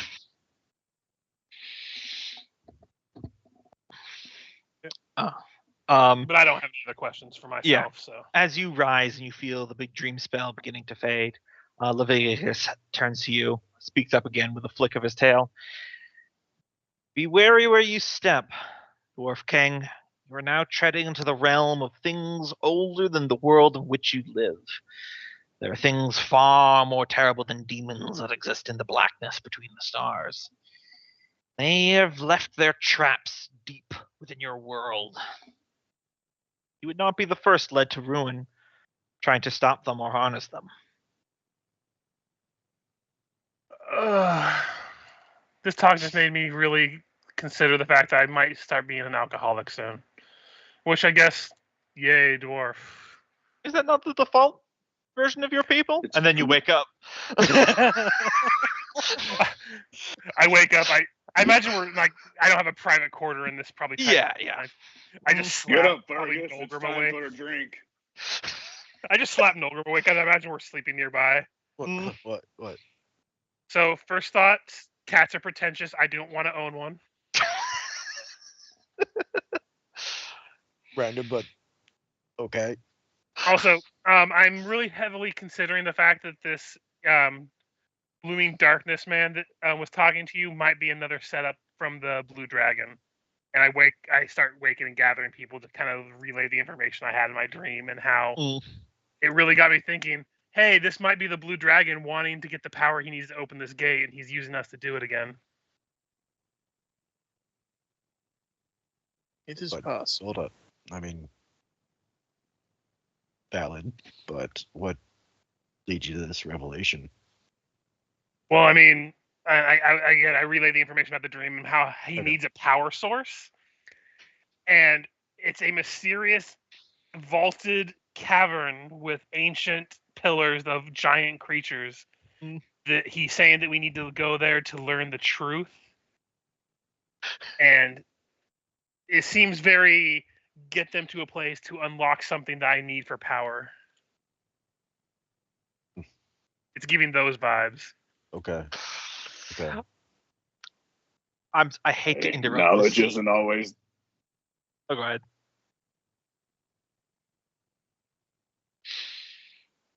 Sorry, I didn't mean to interrupt. I just love the mental image of Fergus waking everyone up, and he's like relaying all this. And they're like, and how you know this? He goes, I have a dream and a cat told me. Yeah. And then probably respond with, Oh, yeah, please. that that's the checks out. We Like gotta that's the listen to the weirdest fucking dream any of us have had recently. Mm-hmm. Well, at least the cat wasn't telling us to give into the darkness and embrace our dark urges. So I think we should better do what he says. What did he say? Careful. Hmm? I mean, the cat ultimately said, "Be careful," right? Or Pretty much. But I'm just making sure everyone has this in their brain that this might be a trap. And if we see something that looks like unimaginable power, we might want to keep it locked behind key if we see it. All right, I wasn't planning on releasing such a thing, anyways, but understood. Time for a drink. Nolgrim, look at me. This is us we're talking about. Fair. But yeah, I would just relay the information to everybody, make sure that they're all on the same page. Mm-hmm.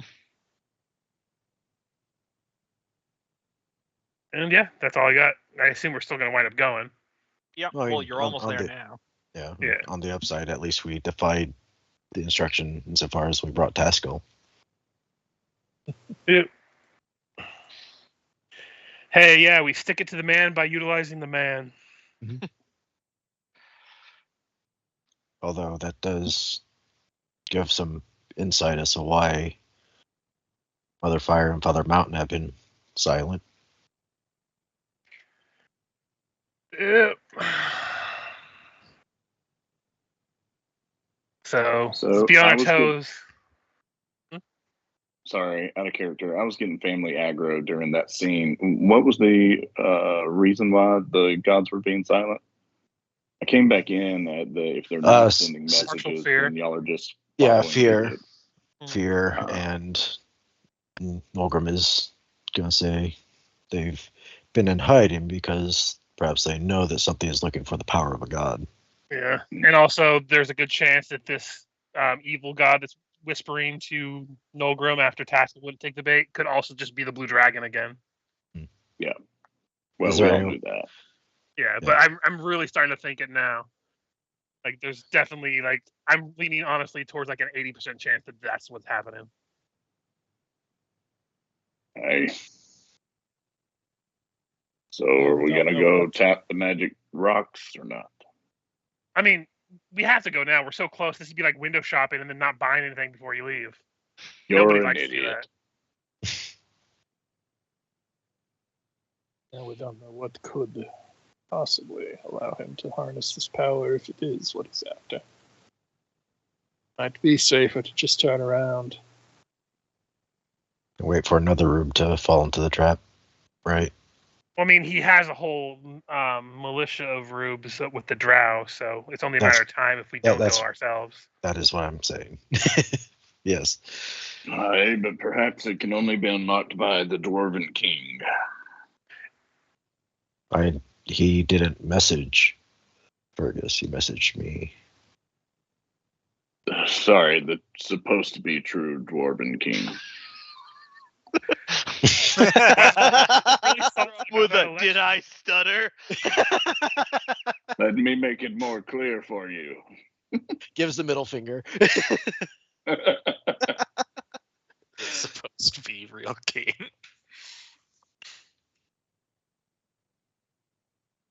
I got no response to that out of character, so.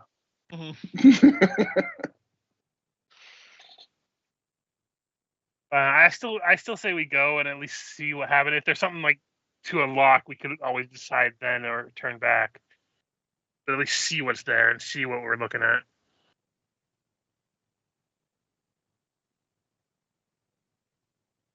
All right. There's no objections to it. I can carry us along. Within the next day, you guys. Cool. Okay. So we're gonna destroy these, right? Maybe. All right. Might be what he wants, so.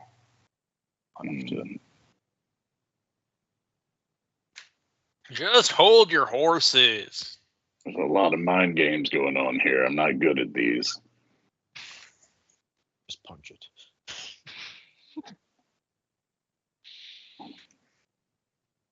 I'm good at thumb wrestling, though.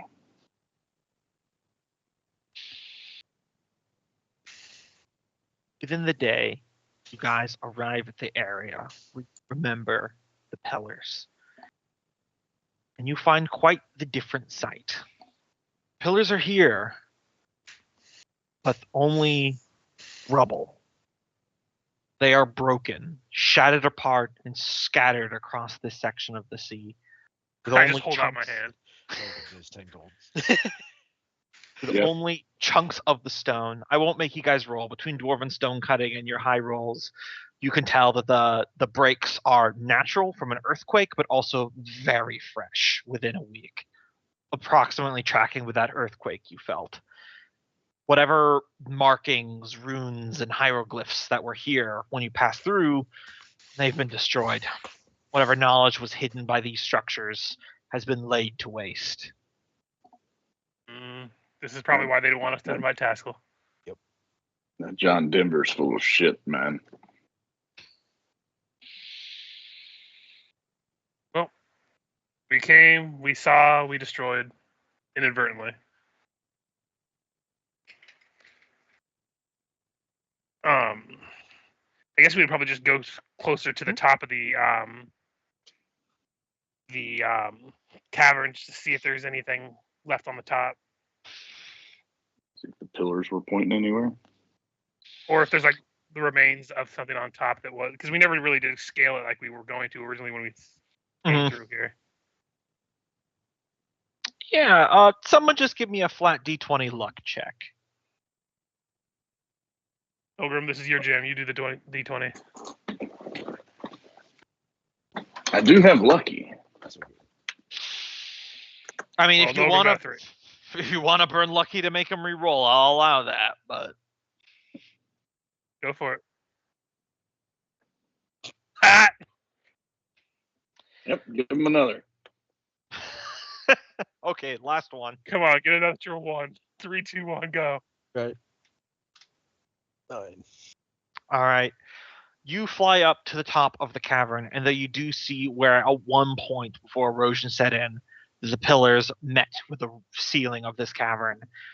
It's a fissure, a crack, tectonic plates shifting, ruins. It's useless. It is, however, a bit auspicious. This cavern, by the look of it, was stable for centuries, if not millennia. And then just a very localized tremor just knocked it the fuck out. Ogre will then turn to Tasco. Did your god say anything of this? No. They don't say shit. Well, either the god was preventing us from doing something bad, or was hiding something. Perhaps both.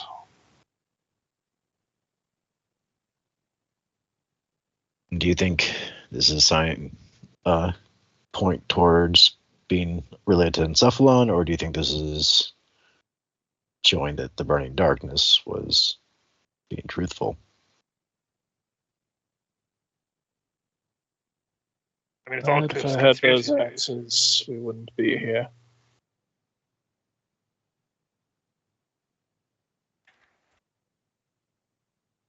I mean, anything right now could just be a theory. A game theory. Anyway. I don't think the answer to not having clear answers from Father Mountain and Mother Fire is to go looking for them from the burning darkness.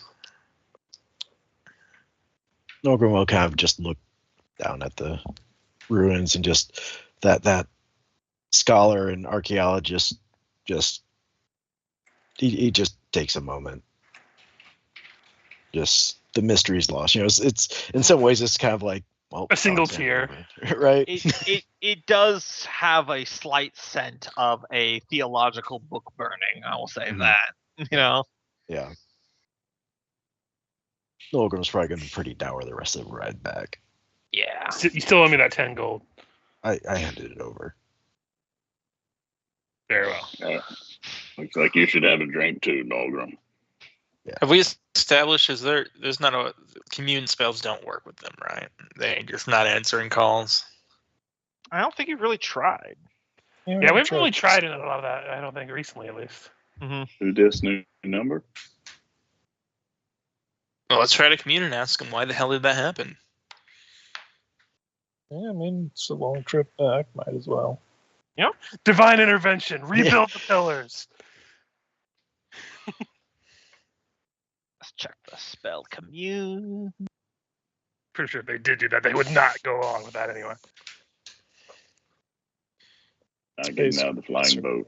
I remember, right? Holy symbol, 1 minute. So, yeah. All right. So you can, ask up to three questions that have to be answered in a yes or no. And then after that, the spell ends. You can cast it an additional time before the end of a long rest, but after that, there's an increasing secret 25% chance that you get lies.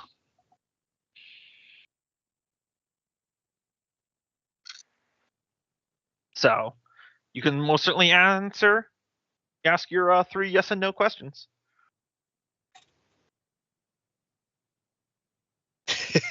Sorry, as you said that, thunder literally went off outside. Oh no! Very, very perfectly ominous. Mm-hmm. Oh, I mean, the obvious first one was that you're doing that. The ruins collapsed. Yes. Is it to keep Encephalon away? Mm-hmm. Sorry, what was the question?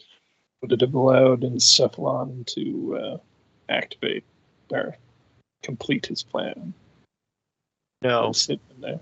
Oh. Mm. Hmm. No, it's not a yes or no question, but I just want to ask them, why are you guys such dicks? Yes.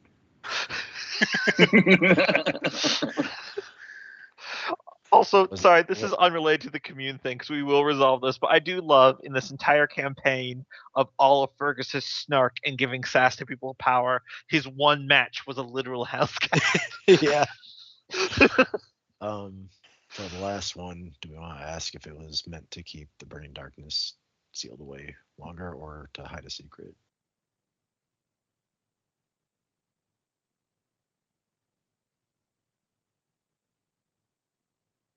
Because we got one more question, right? Yep, one more question. Do you not want to help us solve this situation? I like Nogrim's question. Yeah. What was the question? Because Loki gave me a this or that, and it has to be a yes or and no. I asked, and I gave that to Taskell for him to decide. Mm-hmm.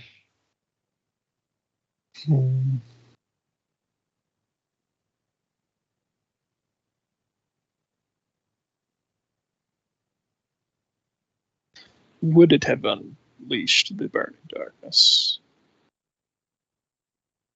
Whatever was hidden in there. No. Hmm. That was the last question, right? Yeah. Yep. What if the fight isn't between the burning darkness and the gods? What if the fight is between the gods? What if father and the mother are having a spat? Nothing. I haven't seen a lick of fire down here. This area. I have. At the heart of this mountain boils a very large pool. I just wonder if that was a gate for one of them to come back to this realm. And if they're, in the meantime, preventing each other from talking to us. Maybe the burning darkness is at home with two quarreling parents and wants to get them the fuck out of there, and he was trying to help. I think we need to come to the terms that the gods don't really, in the long term, give a fuck about any of us. They can just get new worshippers. I never trust the deities. Never messed with them myself. If they're messing with you, then they want something. Meanwhile, we're all saying this heresy in front of like the literal high elder. Yeah, the literal like, high cleric. Hey, you know that belief system you structured your entire life on? It's fucking bullshit, nerd. Shoves him out.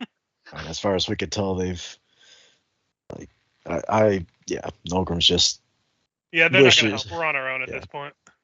That was literally one of the personality traits that Thrum rolled when I was making this character. I just hope that wasn't an opportunity that was lost because we did not trust. Oh, it's 100% a possibility that we lost something here that could have helped, but no use dwelling on it now. Not gonna stop me. Got a long flight back. Yeah, nothing else really happens on the flight back to rejoin Dammerhall. But what's the mood like between the dream spell commune with Fergus, the commune spell letting you know that the gods are in fact trying to keep something from you very definitively? I don't think we could be jumping to conclusions. I honestly just like Fergus's legit concerns. Like he doesn't think the gods really care one way or the other because if the world's ended and it starts over, the gods are still there. They can make new worshippers. So it's basically hedging their bets at this point. No, I don't think that's. I don't think that's right. Yeah. Once we're done with our thoughts, I do actually have something that Fergus would try while we're still in this on the sea before we actually get to Dammerhall. Sure. Let's just hear from Nilgrim, Taskell, and Thrum. Nolgrim's just going to be ruminating over the loss of information that could have been vital to them as a people. Mm-hmm. And it just seems like they're trust is so muddled at this point, Mm-hmm. Yeah, I was gonna say Taskell's not much better of a mood because if they answered honestly, that's does mean they're hiding shit from us. If they're answering dishonestly, well, they're answering dishonestly. So either way, it's a lose-lose situation. This is what I'm saying. The god of the sea is the better god. They tell me the sea is always right. Listen, that you worship them, you see your way into the solution. Mm-hmm. That's what they why always tell us. All must join the Church of Seamanism. We have pagodas. I definitely didn't select pagodas in Civilization because they looked like a giant penis. It's because they spread the religion faster. They actually did. It was so perfect. All worship the large pagoda. That spreads their seamanism all around the place. Oh man. Well, I know in the games industry they have a term for the time between giving players creative freedom and the time they make a penis. TTP, time to penis. Yes. Almost instantaneous. Oh yeah, if you can draw something in a game, 99%. Really, it's a matter of how efficient your control minutes. scheme is. Yeah. How tight can you keep your bullet gripping? There's a penis in the wall. I remember for Thrum, Halo. Yeah, go ahead. It was just gonna jump back to Thrum. Was going to join y'all for the trip because he, wanted to be with you when shit went down, but thought it was a moronic and stupid idea that only the young ones could come up with. The reason why they trusted the voice inside their head to begin with, it was unbeknownst to him. So now heading back after the pillars have been broken, we found out there are more lies and deceit, and he's still kind of feeling the same. Let's go. Yeah. Let's go to the bottom and fight the dragon. Kill all the drow and then execute the orcs. You had a thing you wanted to do, Richard? Yeah, while we're over on the sea, I would just try to send a mental thought towards those people that rescued us from the aboleths. Mm-hmm. And basically be I don't know if you can hear me up here since we're not touching the water, but are you aware of us? Are you here? Kind of just wait and see if they respond at all. Yeah, unfortunately, you get nothing. If it didn't, I would hands you a bottle. Well, I was gonna say I would ask them to lower the boat till I could just stick my hand in the water and try again and see if anything comes up again. But if not, then we would just move on. Look, Sonny, if you're trying to talk to the ones in the bottom, just put a message in this bottle and drop it. No, I think he's wanting to talk to the merfolk and the doyen, the sentient jellyfish clad. Can I cast protection from good and evil on him just to give him a little bit of resistance should any mental whammies come his way? Sure. Give me a D20 luck check, Richard. You're looking for a 20. Nope. Nope. It was just a thought I had, so I figured I'd try it out while we're here. Definitely. Yep, that's all I had, so we'll just head back to Dammerhall at that point. Mm-hmm. And return to Dammerhall you do. All right. No serious new developments as we go into season 2 of year 8. You just want to jump into some building? You said there was something to do with Ivy after her investigation. Right. Yes. Thank you for reminding me. And also, I probably should roll in the medal before we get to the next season. Oh yeah, good call. Do that now before I forget. Yep. Constitution save at advantage. Nolgrim, you take control of the college You're for good. now. I have to do some independent research. We need to raise troops for the final battle. Yep. And once I finish this, I'll be able to start work on grudge carrier. All right. Anyway, Ivy, what's she doing? Yeah, she gets you some reports. She hasn't been able to find any new routes to this area beneath Dammerhall where you're trying to get to. However, there has been some more supply routes flowing towards what you on the map know as the Broken Lab. Looks mostly of drow supplies.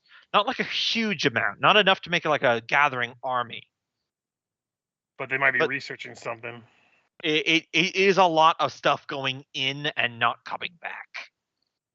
Okay, well, that's going to be our next expedition, guys.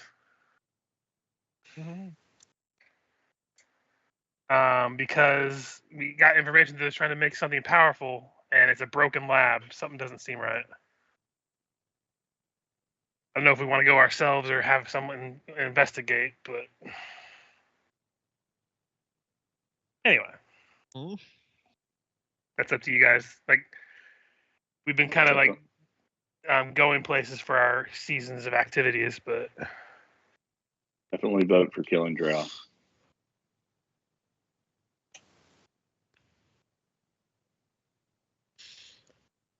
Why don't you go ahead and do the Constitution save for this season before I forget.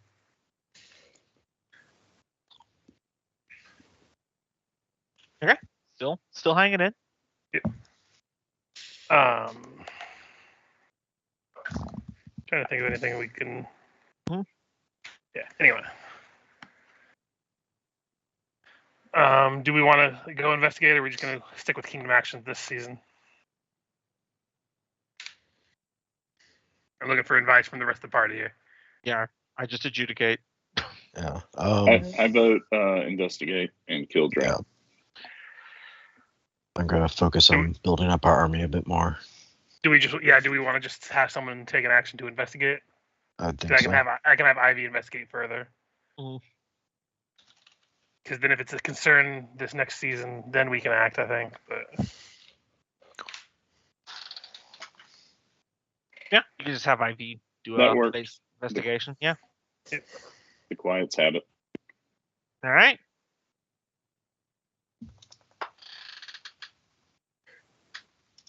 okay. So I think we're doing Kingdom Actions. You said, right? Mm-hmm. So I guess Ivy is going to investigate the broken lab. We can just do that now and get the results at the end. Yeah, that's not going to be a roll. Okay. I will She'll point just- out, just in case it's dangerous, she does have that ring of invisibility. If she really Oh, yeah. Most definitely. She's investigating, not trying to defeat or shut anything down. She's way lower level than you, but between the invisibility and the fact that as a rock gnome, she already has advantage on all earthen terrain stealth checks, she's a whisper in the night, you know. Yeah. What's everyone else do? I'm going to split my action. Mm-hmm. I want to help with the rebuilding of Helmengard's territory. All right. And then I want to try to. We're still trying to court the dwarven barbarian people. Yes. I want to try to see if they want to take up residence in the bullet nests and possibly use them as a way to raise them, like have them have the option of, like, basically the barbarians are the ones riding the bullets. Yes, absolutely. That seems like a appropriate situation. Mm-hmm. So since I'm a D10, I split it into a D6 and a D4. Correct. I will do the D4 for the rebuilding. Okay. It'll probably be industry, I imagine, since it's rebuilding. Yeah, it's not very political. So it'll be 6 plus the economic plus. Can I? I guess we can't really. We don't have Helmengard as a distinction right now to utilize them for this. No, I that's can what utilize the dwarven population, couldn't I? Since Yes. I'm using them to help rebuild. What about those corp engineers? I'm not sure what I could use them for. I know they're new. Yeah, they're just builders. They build shit. So that seems like an appropriate thing to use them for. Yep. Absolutely. Let me see if there's anything else I can utilize. I don't know. Are any of the temples known for building? Fountain. Can I utilize them? Sure. After you've cursed their name in private. Hey, that's in private. Okay, so those are done. So I will roll. So 2, 8, 1, 8, 5. I will choose the 2 8s. And I guess an 8 kicker if it needs Right. So long as this is under 16, you'll automatically 16. Yep. All right. Okay, so Helmengard has been rebuilt, possibly. Yep. It is 100%. I'm just remembering the button to take a little X off because I clicked on all the wrong things first. But that'll also get you the goat ranch back. That's the main issue. We need that goat ranch back. Mm-hmm. The Fort Helmengoat is not really holding up. We'd have to rebuild that if we wanted. But this is not necessarily an action, but the remains of your army has been stationed in the ruins of Fort Helmengoat for about half a year now. You have the supplies to fund them, but like realistically in roleplay, would you keep an army living in a tent city for half a year doing nothing? No. I mean, I imagine we'd have still some station there and some station in the Forgeborn area because they're like the front lines currently. Yeah, I'm just wanting it to be known for the record. Is all. Yeah. I'll leave that to the military man to decide how we split that up, but I imagine we wouldn't have them all just stationed there anymore. Yeah, no. So Third Army and First Army. Okay. Would I be able to relocate some of them? Yeah, it's not like an action. It's just I just Okay. want it to be known for the record. Yeah. And I'm just split them up a bit. decided on dice for my trying to get Cinderax on our side. Mm-hmm. So influence my die. I can use historic capital for this, can't I? Yeah, absolutely. Pull out my book to remember what Cinderax EC is. And I forget. I can use the spy ring to kind of like promise them things that they might be needing or something. Oh yeah, that's explicitly what it's for. All right, so it's 8. I don't know if we should use the weapon stockpile to try to get them on our side. I don't think it would be work because it's all like high tech stuff, and they are very Yeah. explicitly. How much is I actually? utilize the Adventurers Guild and she's like, look, we need you. Can you believe these guys have been helping us? I don't know. I don't think that tracks. I know. Also, I'm going to be adding a D6 to this because you have Clan Forge Sworn, the high tech ones, natural enemies. Fair enough. I think I only have the 3 dice I can, or 4 dice I can utilize. Oh, going for it. Ooh, those are bad rolls. I guess the 2 3s. And I got a 6 and a 5, so negotiations are ongoing. Yep, fair enough. Hey, I got Helm and Guard rebuilt. I'm okay. Yeah. I did something successful. All right. Those are my actions. So putting something on mine because I think I'm gonna go for easy political stress because did a D10 out of a D12. Mm-hmm. Oh yeah, I forgot all about the political stress. I should have done that. Oops. Currently, I've got knee influence, and I'm thinking of using Forge District and asking maybe we throw a temporary +1 onto the budget for this year to, kind of bribe the people to stop being assholes for a minute. Yeah. Anyone else got any decent ideas for the role? Andy, you gotta go. Andy, you gotta go. Andy, you gotta go. You all get a go.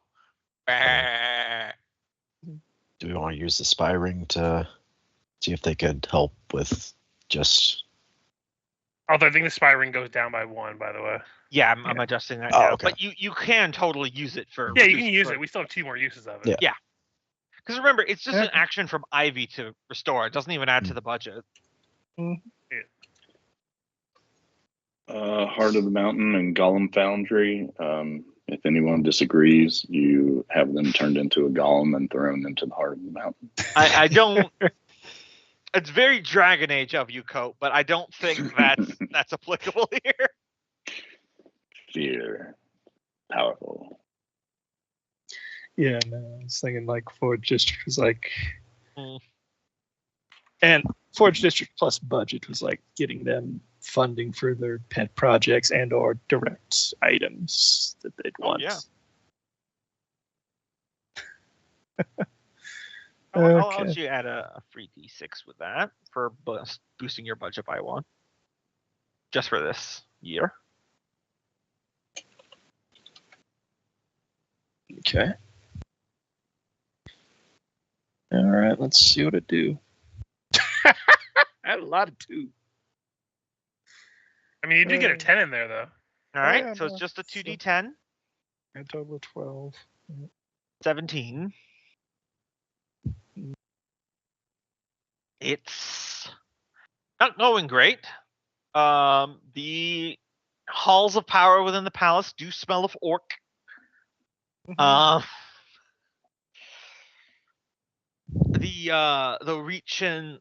recent military issues against the orcs, and now they have a mini embassy within the palace, is getting a lot of the hardline traditionalists ruffled, and you're having a hard time pushing against that. And maybe this is just me reading into it. There's a possibility Taskell might not be feeling as passionate as he normally does right now. A little bit. Yeah. So unfortunately not yet.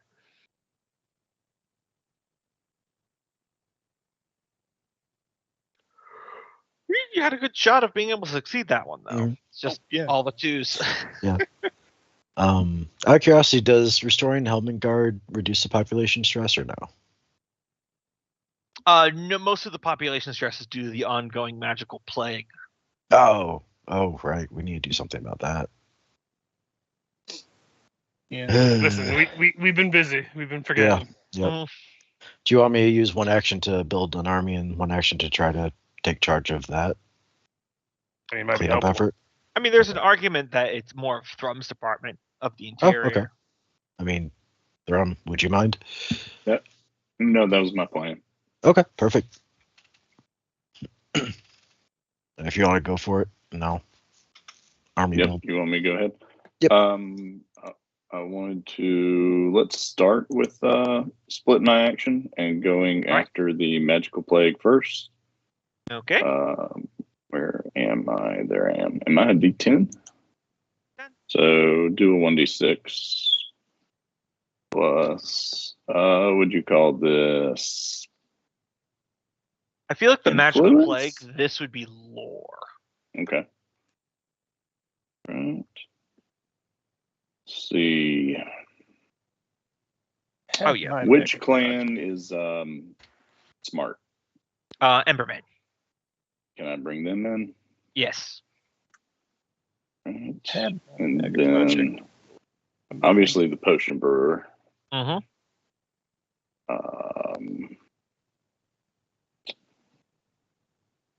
I'm not really seeing anything else.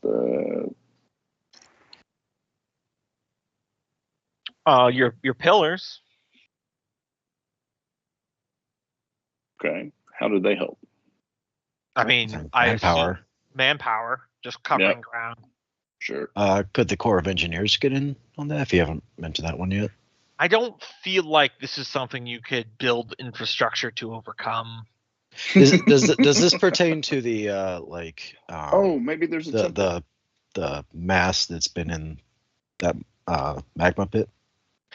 This is just containing the symptoms. There is an ongoing ritual constructed by the temple that Taskell has them running a basically contain evil around that lava pool to stop the zombies from coming out.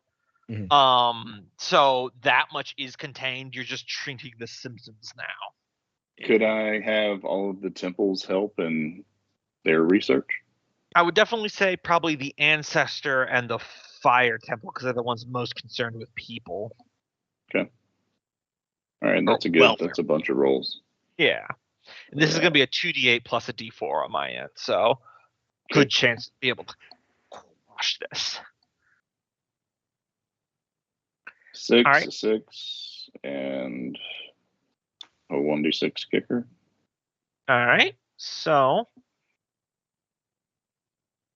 this is progressing. You brought it down to a d4, so you haven't completely contained it, but it is on the back foot now. Got it. Since I split my action, I can't go after the same action again, right? No. All right, then I'll work on Hammer Elites. Gotcha. And I have a 1d4 left. Plus, is this might still? Yes. For industry? I would say might, technically, but industry is applicable, but they're both d8s at this point, so. And do we still do dwarf population for aids and forces? Yep.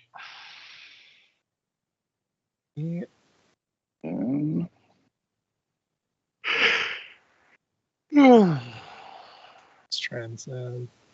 Got my mega project I want to work on, but at the same time, I think I'm going to try and get the other two temples up to D8s and have them work on home field stuff. All I see is the Adventurers Guild. Do we not have the the colleges became an entity. Yeah. Okay. All right. Then not much to go from here. Can I say that I pull some very elite talent out of Thrum's pillars? If you want to stop having that be an nominate the asset, best. Oh yeah, well then.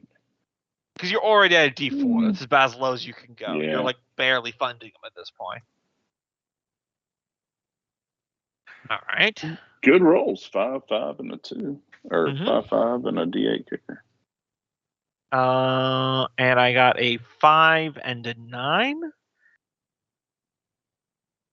So, unfortunately, the training is ongoing, but not quite yet. All right. That's it for throwing. So I'm gonna send you a thing real quick, Gombo. This is a quick for you to look over because I'm gonna be wanting to research into making this magic item because I've been thinking of what ways Freya might be comfortable getting the Black Iron Army in on this fight. Mm-hmm. Just need to say that I fully support this.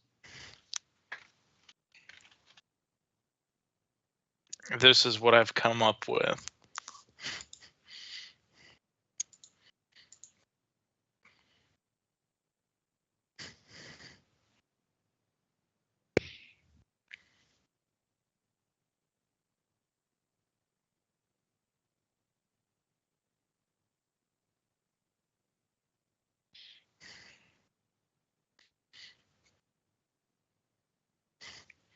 And also, I mean, just read it, the drama. Mm-hmm.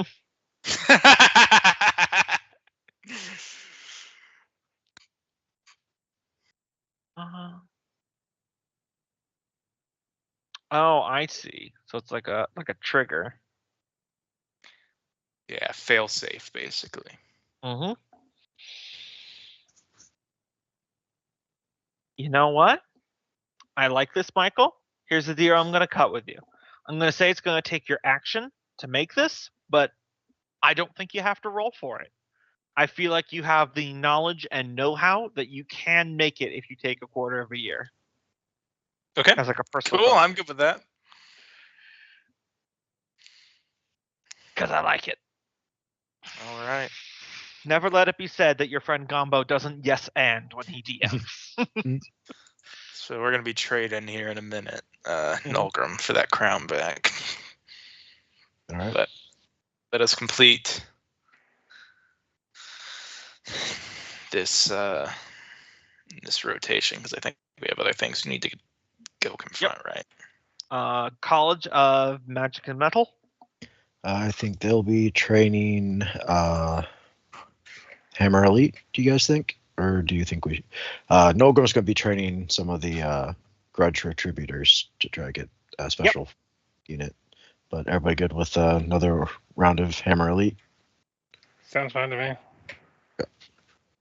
I'm not really usually involved with the crafting of the military units. Yeah, I think that's a good way to handle, because I know that there's lots of moving pieces in kingdom building, but if you remember that each of you are supposed to be like the aspect of one of the government, it's fine that you don't always have perfect track of everything. Yeah.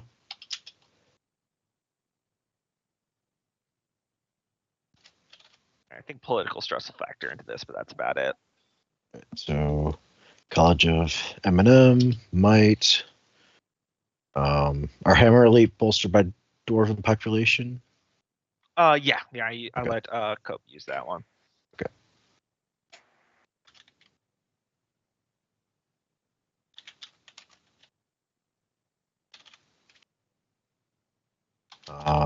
Forge District.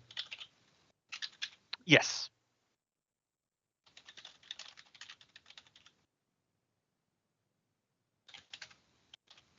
Let's see. I can't think of anything else. So we'll go with it. Ooh, Jesus. 6. Yep. Okay. Training is ongoing. All right, then with your core talents for training new elite soldiers have been somewhat lessened by war casualties and then the redistribution of positions with the college. Pilgrim. 12 might. Would I be able to get the ancestor temple since they are involved with? Yes, you explicitly said that you want them involved, so that's Yep. definitely a thing you can do.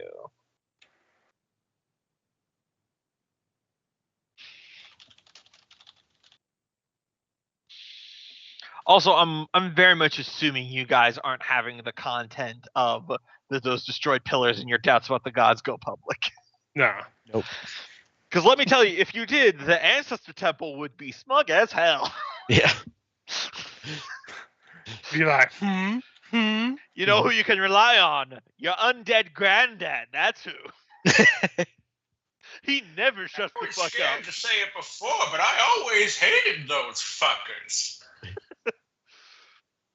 Ooh, all Never right, did a damn thing. I'll go for me. with 17 with a D10 kicker. All right. So I'm rolling 3d10, and so long as the result is under 17, you get some retro attributors. I rolled that wrong. Oh yeah, you're good. Yay. Go get your token for those. On another Um, page. Similarly, am I able to relocate forces from Dammerhall to the front lines? It's been half a year. Yeah. We'll add some toward defenders and some Hammer Elite.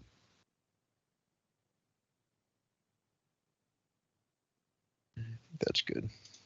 Oh, there we go.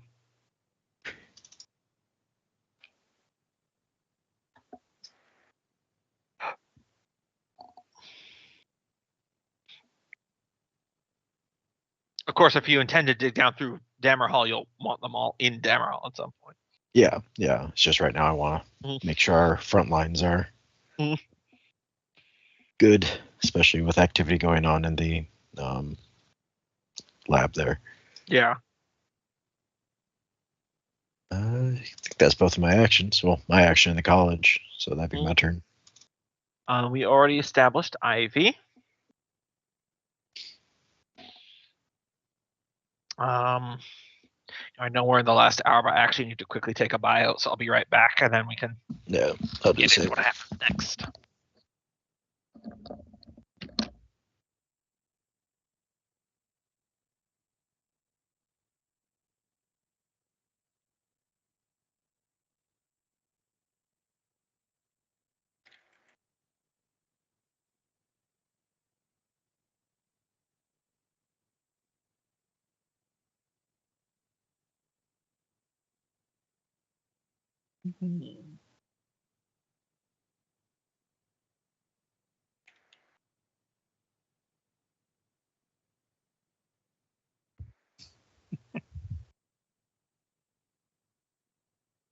What will happen Just next? had some connection issues. I couldn't hear what you just said.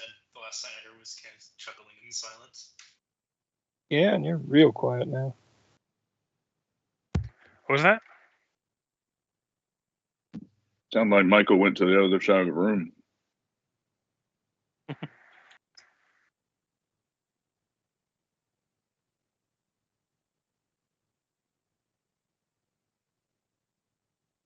But I concur. I do like a good Kenneth chuckle out of nowhere. No. Hello? Hello? Hello. Okay, cool. I am now getting prompt responses. Just a little prompt, though. Or not. I don't know. People are being very, very quiet. Well, I think a few people are on bathroom breaks. What's going And on? that Is someone... you sound a lot better now, Michael. Yes, Don will take bathroom break. Loki probably also. Think we got one more thing for this season. I think so. And then whatever happens next.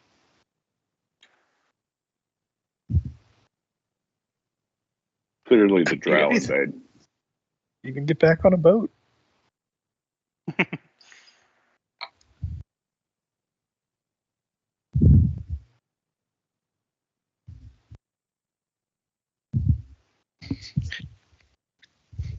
Oh yeah. I'm back. Gate is on cleric list, so Oh, that'll help. Yeah. Did we ever want to reach out to that drow that we bumped into a few times in the fungal jungle, see if she has any insights of what's going on in Drowland? Well, I was like wondering, like, we probably should get to work on the No. thing. We like send a message out to everybody, like if we can, because then that'll also reach them. And if they're actually drow that aren't working with them, they might respond to the call, but they might not. You never know.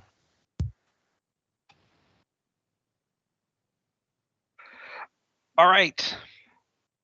So, end of season 2 here. Keep track of my little thingy. Because we're all back, right? Yeah, I believe so. All right. Yep. Ivy returns with her scouts from the field with a report. There was a lot of drow structures and repurposement around that broken lab since when our initial scouts found it. But when we were looking it over, it looks like they were breaking camp, taking down facilities, metalworks, some sort of artificing. I saw a lot of alchemy equipment. I'm not exactly certain what they were doing there. We weren't able to get close enough. They were pulling it down, but they weren't shipping it out. It looks like they were lowering it into a tunnel near the center. It didn't look big, but bigger than the one underneath us. Maybe large enough for a wagon to go down. But they were lowering it on ropes.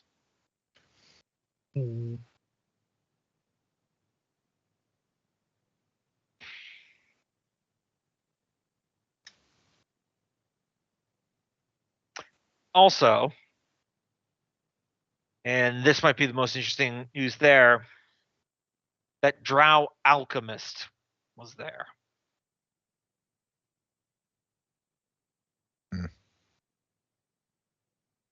You guys remember him, right? Yep. So that's clearly where we need to go. Freya's rival. Time to cut off the supply lines. Well, it looks like they were already packing up. Zabadin's Bakazar. Yep. Jumping Jehoshaphat. Velkazar. Honestly, I don't know how much longer they're actually going to be there. They were already mostly done by the time we pulled out. We could always move in on them and try to get information from them.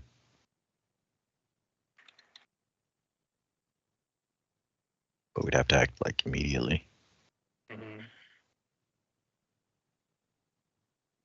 Let's go. Let's get him. He's been plagiarizing for too long. Stop plagiarism if you work cited. You're a teacher. You should know that.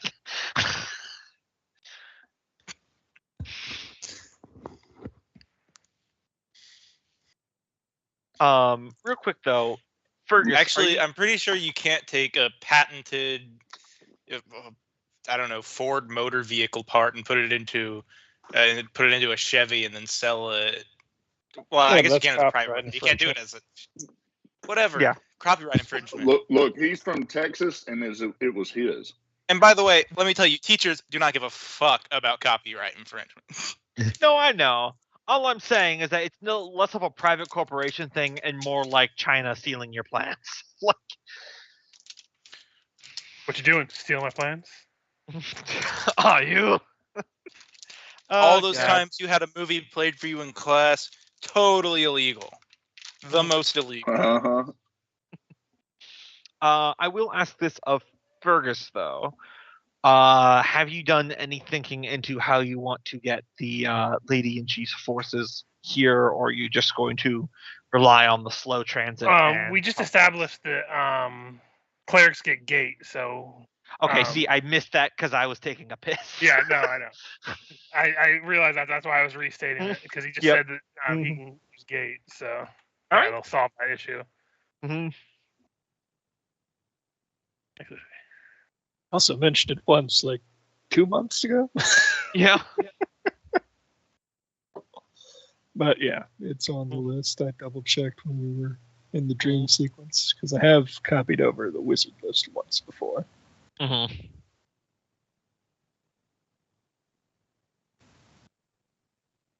All right. Yeah, that's doable. 2 work battalions in betweens, but it's doable.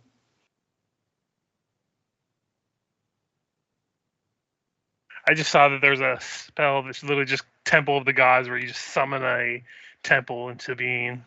Mm-hmm. Oh yeah, there's some cool spells.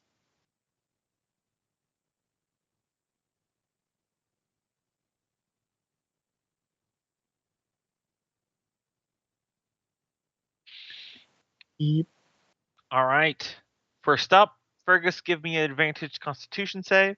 Didn't we do that earlier? You said this just to get it out of the way. This is for season 3. Gotcha. Oh, I failed that one. Yep. Lose a hit die. Yep. How many are you at now? I'm at 13 out of 18. Wow. So, I should getting increase there. that. I should increase that DC. Well, I've been getting like 20s and stuff. So yeah, it's helping. exactly. It was meant to be a slow burn, not a I'm imminently dying. So what is the plan going into this season here? Are we level 18? Pretty sure. Oops. Yeah, it's fine.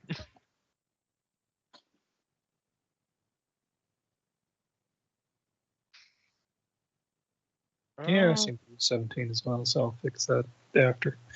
Yeah, I was also 17. Oops. Oh, well.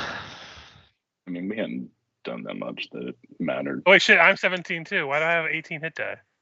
Are we sure? I don't think we leveled up. I was pretty sure we were level 17. I think we Okay, leveled I up think we are 2 levels. 17. We'll be level 18 after the end of this. I know that. But anyway. Sorry. Okay, Oh. Didn't cool. mean to derail I things. thought, yeah, all right, whatever. Okay. What are we doing? Do we want to raid the Broken Lab? I think we Yes. want to go We- there. Are we going Let's to go. do we have the bullet Let's go as quick as nest possible. captured yet, or is that on No. the to-do list? That's a Kingdom Action to-do list. I'm Okay. asking if you guys are saddling up and riding Oh, out for this I season, gotcha. or if you are going to be circling up and building stuff. I don't think Right we out. I think we can gotta all go. go. We gotta Do go we stop all- when we have the chance. Do we Yeah, all if we need to go? if we wait, it's gonna just be less information we can get at the very least. But we what should I'm run asking down- is, are we all going, or are we saving some back for building? Well, the college will still be here to do actions for that, Yeah. so I think if we could save an action to do something about the bullet nest, just to add to our Well, I can. ability. I mean, if we think we want to try to get that bullet nest going, I can stay behind and try to really push for those fucking barbarians to take over that area. I think that'd be beneficial. Because I'm not really good, much of a researcher and stuff, so I'd probably be better served to do this anyway. I think that sounds So you right guys, to me. you guys can take Ivy, and I can stay behind. That sounds good to me. King shouldn't probably be going on all the missions by himself anyway. Yeah. All right. So who's going to the Broken Lab? I think Everyone everybody, can but yeah. And then NPC wise, Ivy is going. gotcha.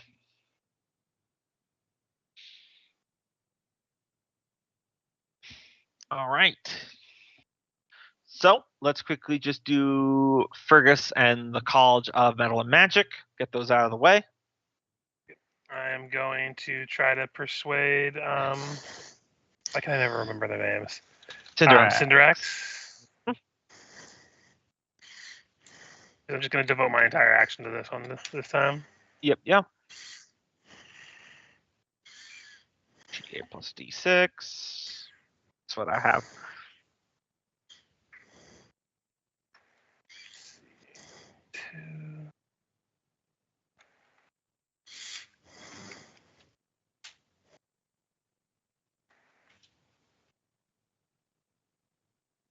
I'm going to use that last use of Spiring. All right.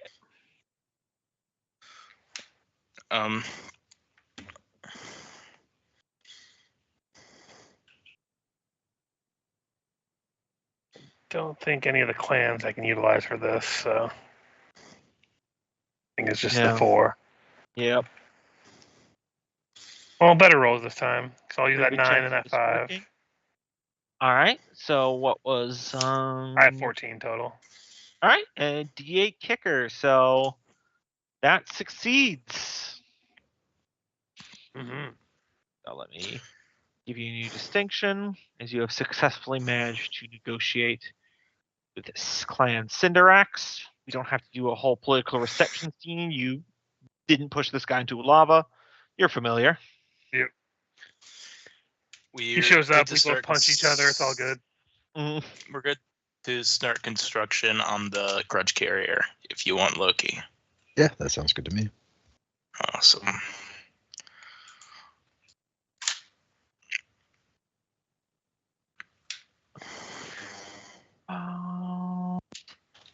Yeah, let me.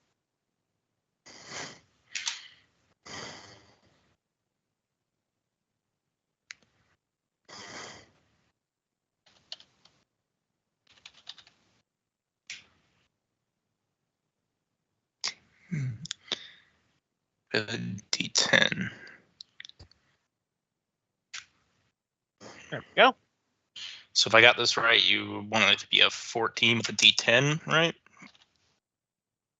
What was Yep. it? Cool. All right, so I am going to make this a 2d12 because this is a pretty big hunkin' thing. It should be difficult. Oh, absolutely.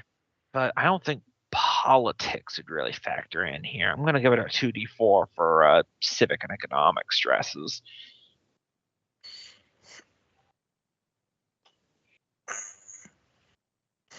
Okay. Even that's only a 13. So with a D10 kicker, your construction project is going along at a, dare I say, industrial pace. I mean, that's the military-industrial complex showing doing what do best. It's not ready yet, but it's at 2d4. I love it when a plan comes together. Mm-hmm.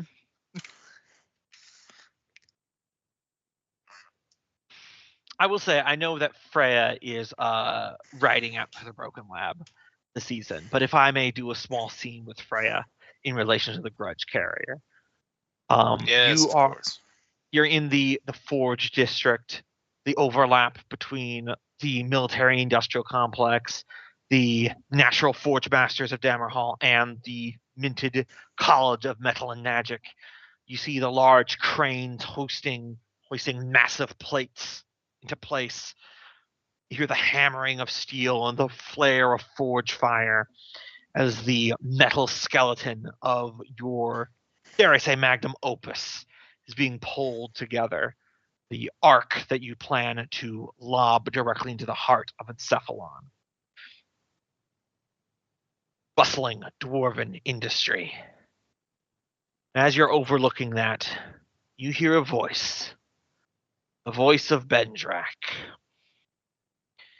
As you look to the side, you see his reflection standing next to you. A sheet of metal. He says, Good construction. That was what's Russian. Hey, I told you. Similar shadows, you and I. This, what you're building here, is not too far off what I would have liked. More ingenious, more creative, without a doubt. But you're starting to see it my way, aren't you? Metal, industry. That is how you crush the foes.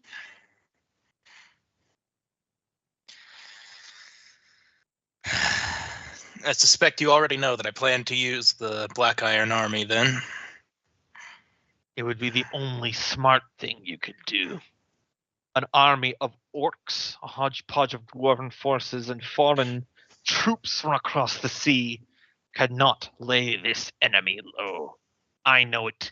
You know it. We'll not be creating any more of these, just so you know. be merely supplementing our armies to ensure our victory.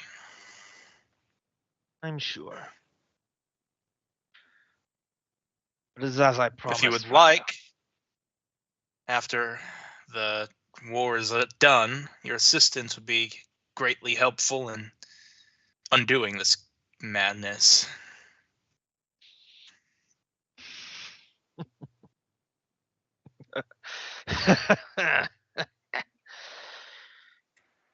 The only madness is what your kin have constructed since my defeat. You're a few steps away, Freya. You see the path. You're walking down it. I remember not but a few years ago when I spoke to you in the tavern, Calibur's mind. You said such a thing as using the Black Iron Army would be impossible, an act of pure evil. Yet here you are, agreeing that it is the practical thing to do. You can tell yourself that you'll throw away the weapon when it's done, that you can rise above. But we both know the truth. You're just a few steps away from being me. And we both know that's the right thing to have happen. Our visions are different. I have fail-safes in plan in case your influence with that crown comes over me, be assured. Whatever you have planned and my vision for Dammerhall are not the same. He shrugs. As you say. As you say. Still, gestures the thumb towards the construction of the grudge carrier. Mighty fine bit of industry. And he begins to fade.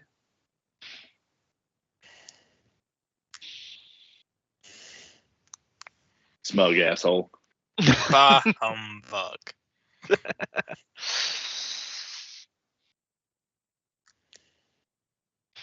All right. Now, everyone else is heading out to the broken lab, right? Yeah, just not me. Yep. Seems to be.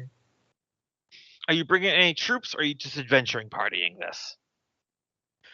I think we're just adventure partying it. Mm-hmm. We could take a small contingent of Third Army, but yeah. I think How we many could probably troops did they see? Are we going up against an army? No, definitely not that large. Yeah, I don't I see. think we just have to teleport there with a small group. Because if we're just going up against specialists, our troops are just going to get killed in the crossfire. Although, did our Iron Cloak scouts die? I'm not seeing them. They never even showed up on the map. Well, but they should have an icon somewhere in the armies. Weird. For some reason, it's Yeah. gone. Hold on. Let me grab that for you. Because I think we could benefit from bringing them. Yeah, they're basically like the Secret Service ones. What benefit do they bring? They're stealthy, so if there's like just random mooks, they can at least go fight them while you're dealing with the I specialists. mean, they're scouts. You know. But isn't that a matter of, if we don't teleport there, isn't it a matter of weeks to get there? I think we're trying to teleport there and catch what's happening now. Okay. Which would just be us. Okay. Yeah, I'm we good have with to that. go now. I'm good with that. All right. Using a teleportation from the ailing Caliber, you appear right in the center of what was formerly Derogar Lab.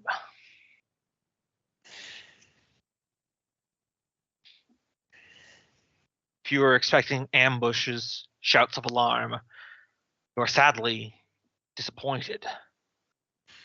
The ruins are disturbed, but the signs of recent activity are everywhere.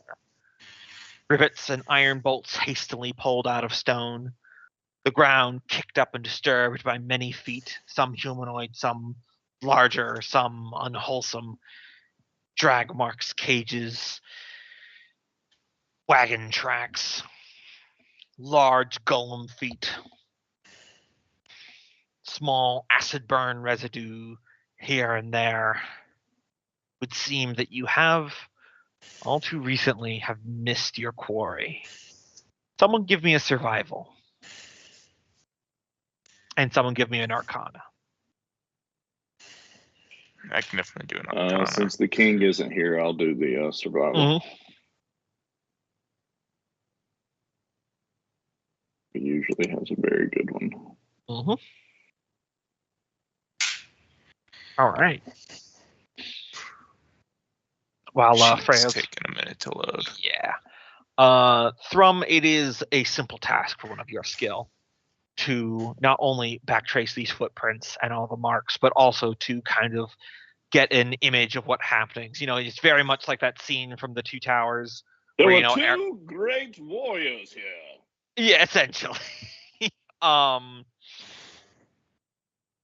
Ooh, wow, natural 20 on the Arcana. You're gonna get some fun stuff in a second. Yeah, it looks like this camp was torn down, and torn down in a hurry. Like, this was not an orderly withdrawal. This was a pack up all your shit. We're bugging out and go. And it is not difficult to follow those footprints. Near the center of this is a tunnel carved straight down.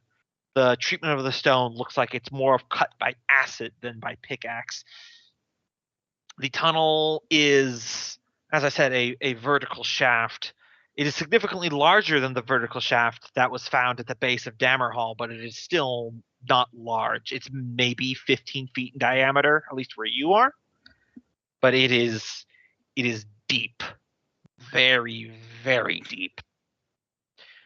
And the rickety construction of a wooden pulley system for lowering stuff down into that tunnel is still there. All your survival and instincts tell you that the drow did not flee into the Underdark. They pulled their resources and they dropped it down deeper into the earth.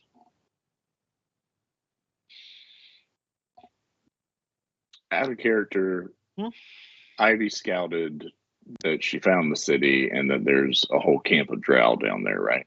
Yes. Okay.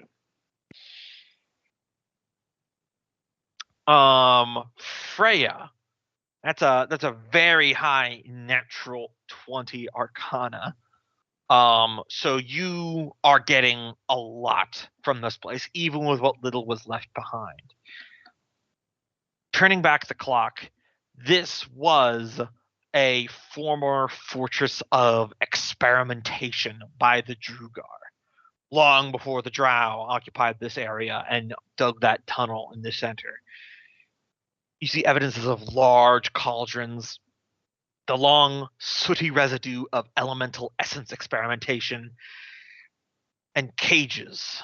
Many, many cages deep within cavernous basements of this facility, along with shackles. They're just a little bit too small to be fitting on adults. This was formerly a place of Drugar experimentation to push their people even farther. With a natural 20, this was the equivalent of a dwarven super soldier program. Looking at the residue, you theorize and attempt to infuse Drugar at a young age with the essence of the elemental planes, essentially trying to manufacture sorcerers in bulk. With that information in mind, you notice that any residue from this has been taken. You are familiar with the Drow alchemist's ability of adapting other people's work and adding it into his own. It looks like whatever remained of the research in this place was taken down into the depths along with his cronies, most likely under the wing of Encephalon.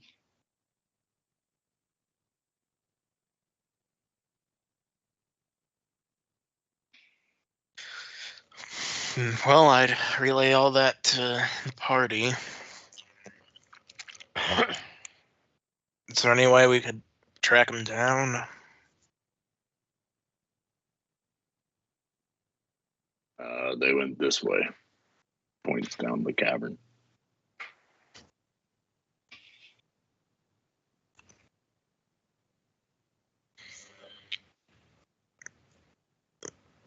If you say so, boss.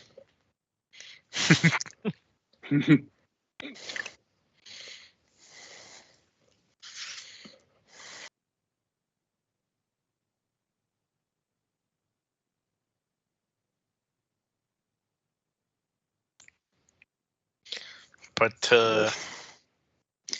did I miss? Did you actually find tracks or?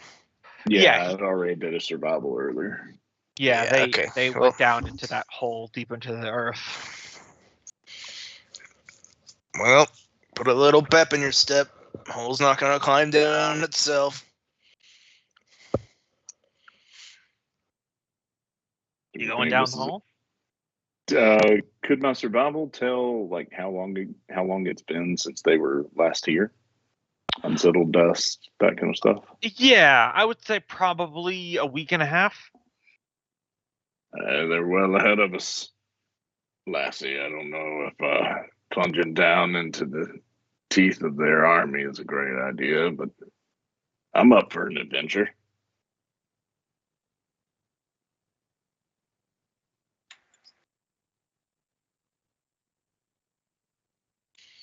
Well, then this was just a big waste of time.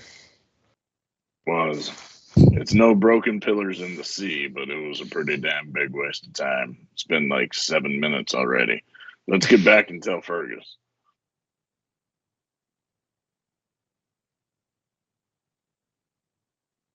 Is that what the consensus is? Because Taskell and Nilgrim are also here. Yeah, I mean, yeah, Thrum's just being salty. Mm-hmm. So there's no way to follow them, or? Oh, they went down this hole. It's been about a week and a half. If they have a week and a half head start, we're not catching them. They're back wherever they're going. Probably down in the town we want to go to with all the other thousands of the drow. At the same That time, being this said, also dialed in. If this leads down there, that could be valuable to know. Okay. Well, it's a bit of a tight squeeze in my suit, so feel free to go down there. I just had a thought. I do agree. Actually, we should look and see if it does lead there. But we were worried about single file marching our troops down the hole in Dammerhall. Mm-hmm. I've heard y'all talking about this gate spell. Does it let us open a gate in one place and open it in another place, and suddenly we could march all of our troops wherever we want them immediately? Looking at the wrong person for that one. Taskell? I mean, strictly speaking, the gate spell is for interdimensional travel, but I mean, it's up to the GM on that. Yeah, it's like one of those things where you need to select another plane of existence, and then you'll go there, and then you cast the spell again, and then you can portal out to where you need to go. So it is technically possible. I feel like without coordinating someone on each side, you'd probably have to it's like teleportation rules where you have to get some idea of where you're popping out.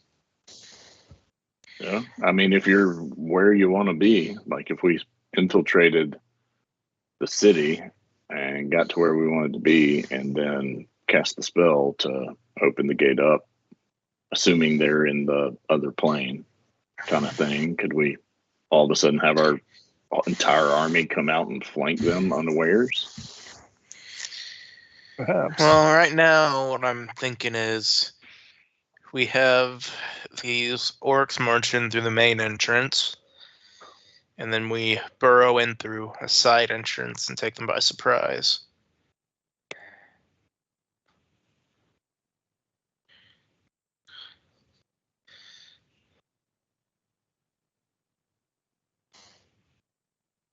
It's an idea, at least. Yeah, I mean, it's always good to have more directions of infiltration.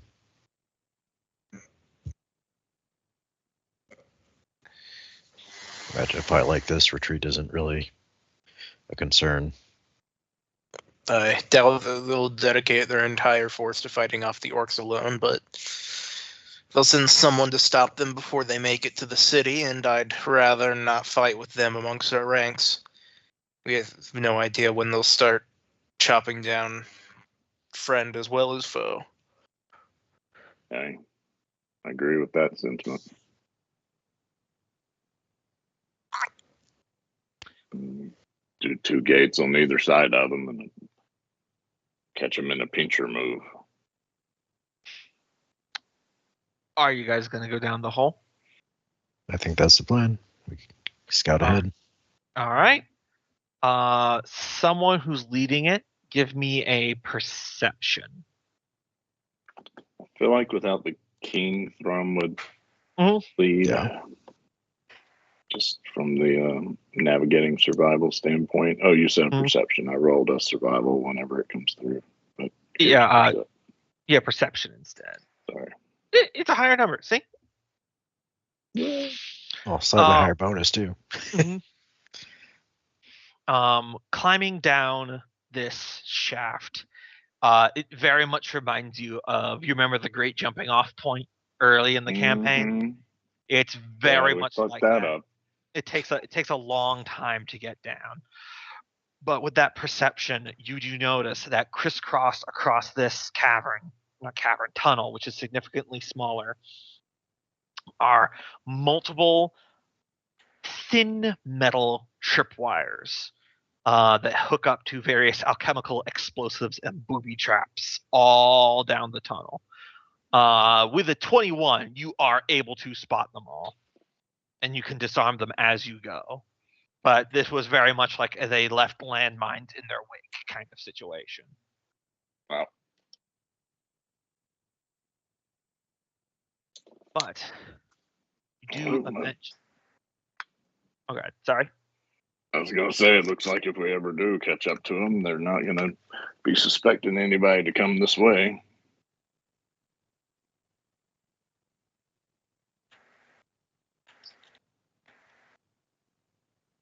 All right, one moment.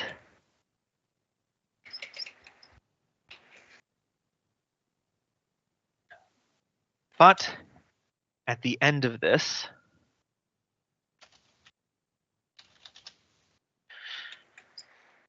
do I have a better one? I do not. All right, I'll just do this. You begin to see a sickly green light at the bottom of this tunnel. You eventually find yourself no longer advancing down a tunnel, but rather down the side of a great earthen pillar connecting the ceiling of a truly titanic cavern. A vast open space that you're only able to see because the glowing green lights of a strange eldritch city near the center of this. And I am going to take you guys to a map. I'm very proud I got done in time for the game.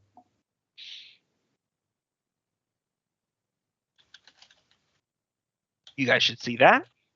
This is a top view of the area. Wait for it to load in. Oh, there it goes. Yeah. You guys are at that flag up there. So from your vantage point, you can kind of get a look at everything. So feel free to ask any questions. Dude, Is this a spire or so a pit? much cooler than ours? That looks like a giant open air quarry. You can even over this distance hear the clink clacking of pickaxes as some shapes move in the gloom. They seem larger than human. Thrum, you know what you must do. I've been drinking beer. I haven't pissed since we got on that flying ship.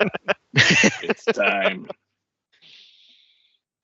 And yes, this canyon thing here, this bluey stuff, yeah, that's just infinite blackness. The void below, as the title of this part of the story would be. Is this water over here? Yeah, that's water. It looks like there's a gigantic lake goes into a waterfall which flows into the void. There's a massive pillar of water where it's coming from somewhere in the ceiling feeding it. I bet that's one of those things that Giggles told y'all about where you can travel from one place to another. Do we have any idea what this mine pit may contain? Not from this distance. Okay. And not depicted on this map, but Is this okay? Good. In like the areas here, like around here Mhm. and over here and a lot over here, you see the orange glow of tent lights with motion around an army encampments. Is this like dead trees? It looks like some kind of forest. You're seeing this over a very, very long distance, so the fine details are lost here, but it definitely looks like woodland. No tent lights over there. From the report of the scouts that took the small tunnel down, do we get an idea of perhaps which quadrant it came out at? No mention of a pit, no mention of a forest. No mention. They were told to be pretty conservative, so they did. But through basic cartography skills, because you're proficient in those tools, you're due north of Dammerhall, so it would stand to reason that they exited out somewhere down here. Okay.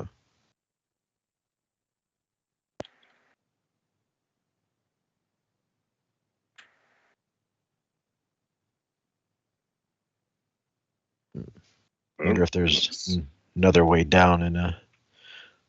Was there in the? Trying to think. In the Freeling Kingdom, those ruins. Did we ever find out if there's like a tunnel down deeper there? My mind. You never heard anything. Okay. This one that you just crawled down would look like it was cut by acid. You don't think it's Drugar cutting. Mm-hmm. Is there a knowledge of any creature we know that cuts through acid like that? I mean, without needing to roll, alchemists. Oh. Mm-hmm.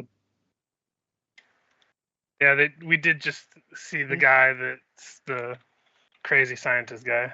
Mm-hmm.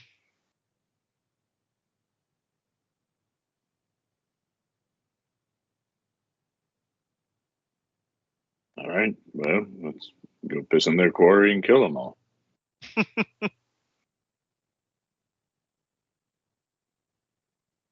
Are you guys gonna? So you guys are heading to the quarry? I think we'll want to sneak ahead. All right. I don't know. Actually, since we're here, do we see?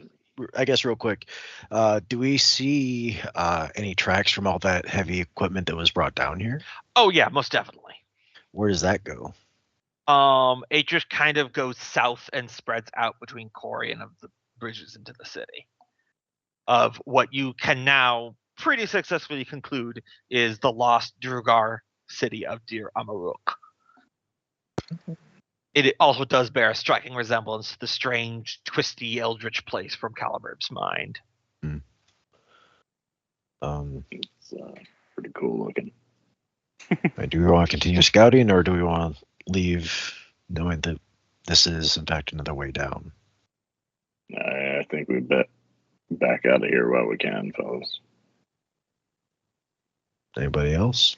I mean, at least you guys found a way down, if worse comes to worse. Second one you found, actually. Well, the other one barely counts, okay? Yeah.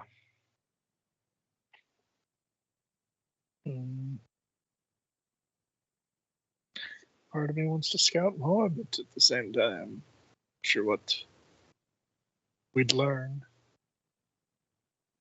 There are bad guys down here, and we need to come and kill them all. They're doing bad shit, bad intentions. Sometimes we just need to keep it simple.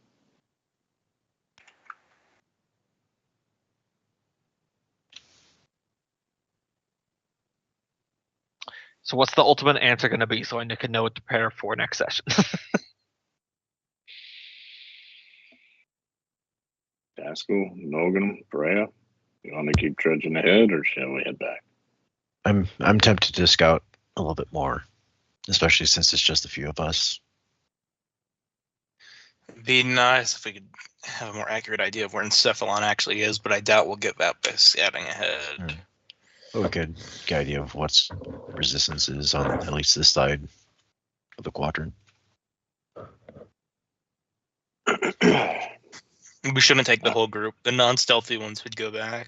So I'll go back and. I'm all for Who it. are I the would stealthy say ones? Let's our see. stealthiest Well, two also are remember, not here. group stealth checks are a thing. So I would say I'm the stealthiest left. Our two stealthiest members are not here. Yeah. Ivy's here.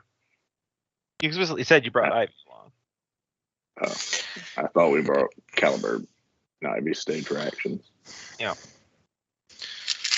All right, so you and Ivy want to scout ahead? Sure. Or we could just let Ivy go because she is. She has the well invisibility beyond any ring, of our- so Yeah, she's well beyond any of our abilities. If also, I Ivy think she dies has out, then protection I'm sure. from. I think she has protection from mental controls too because of her Mm-hmm. subclass.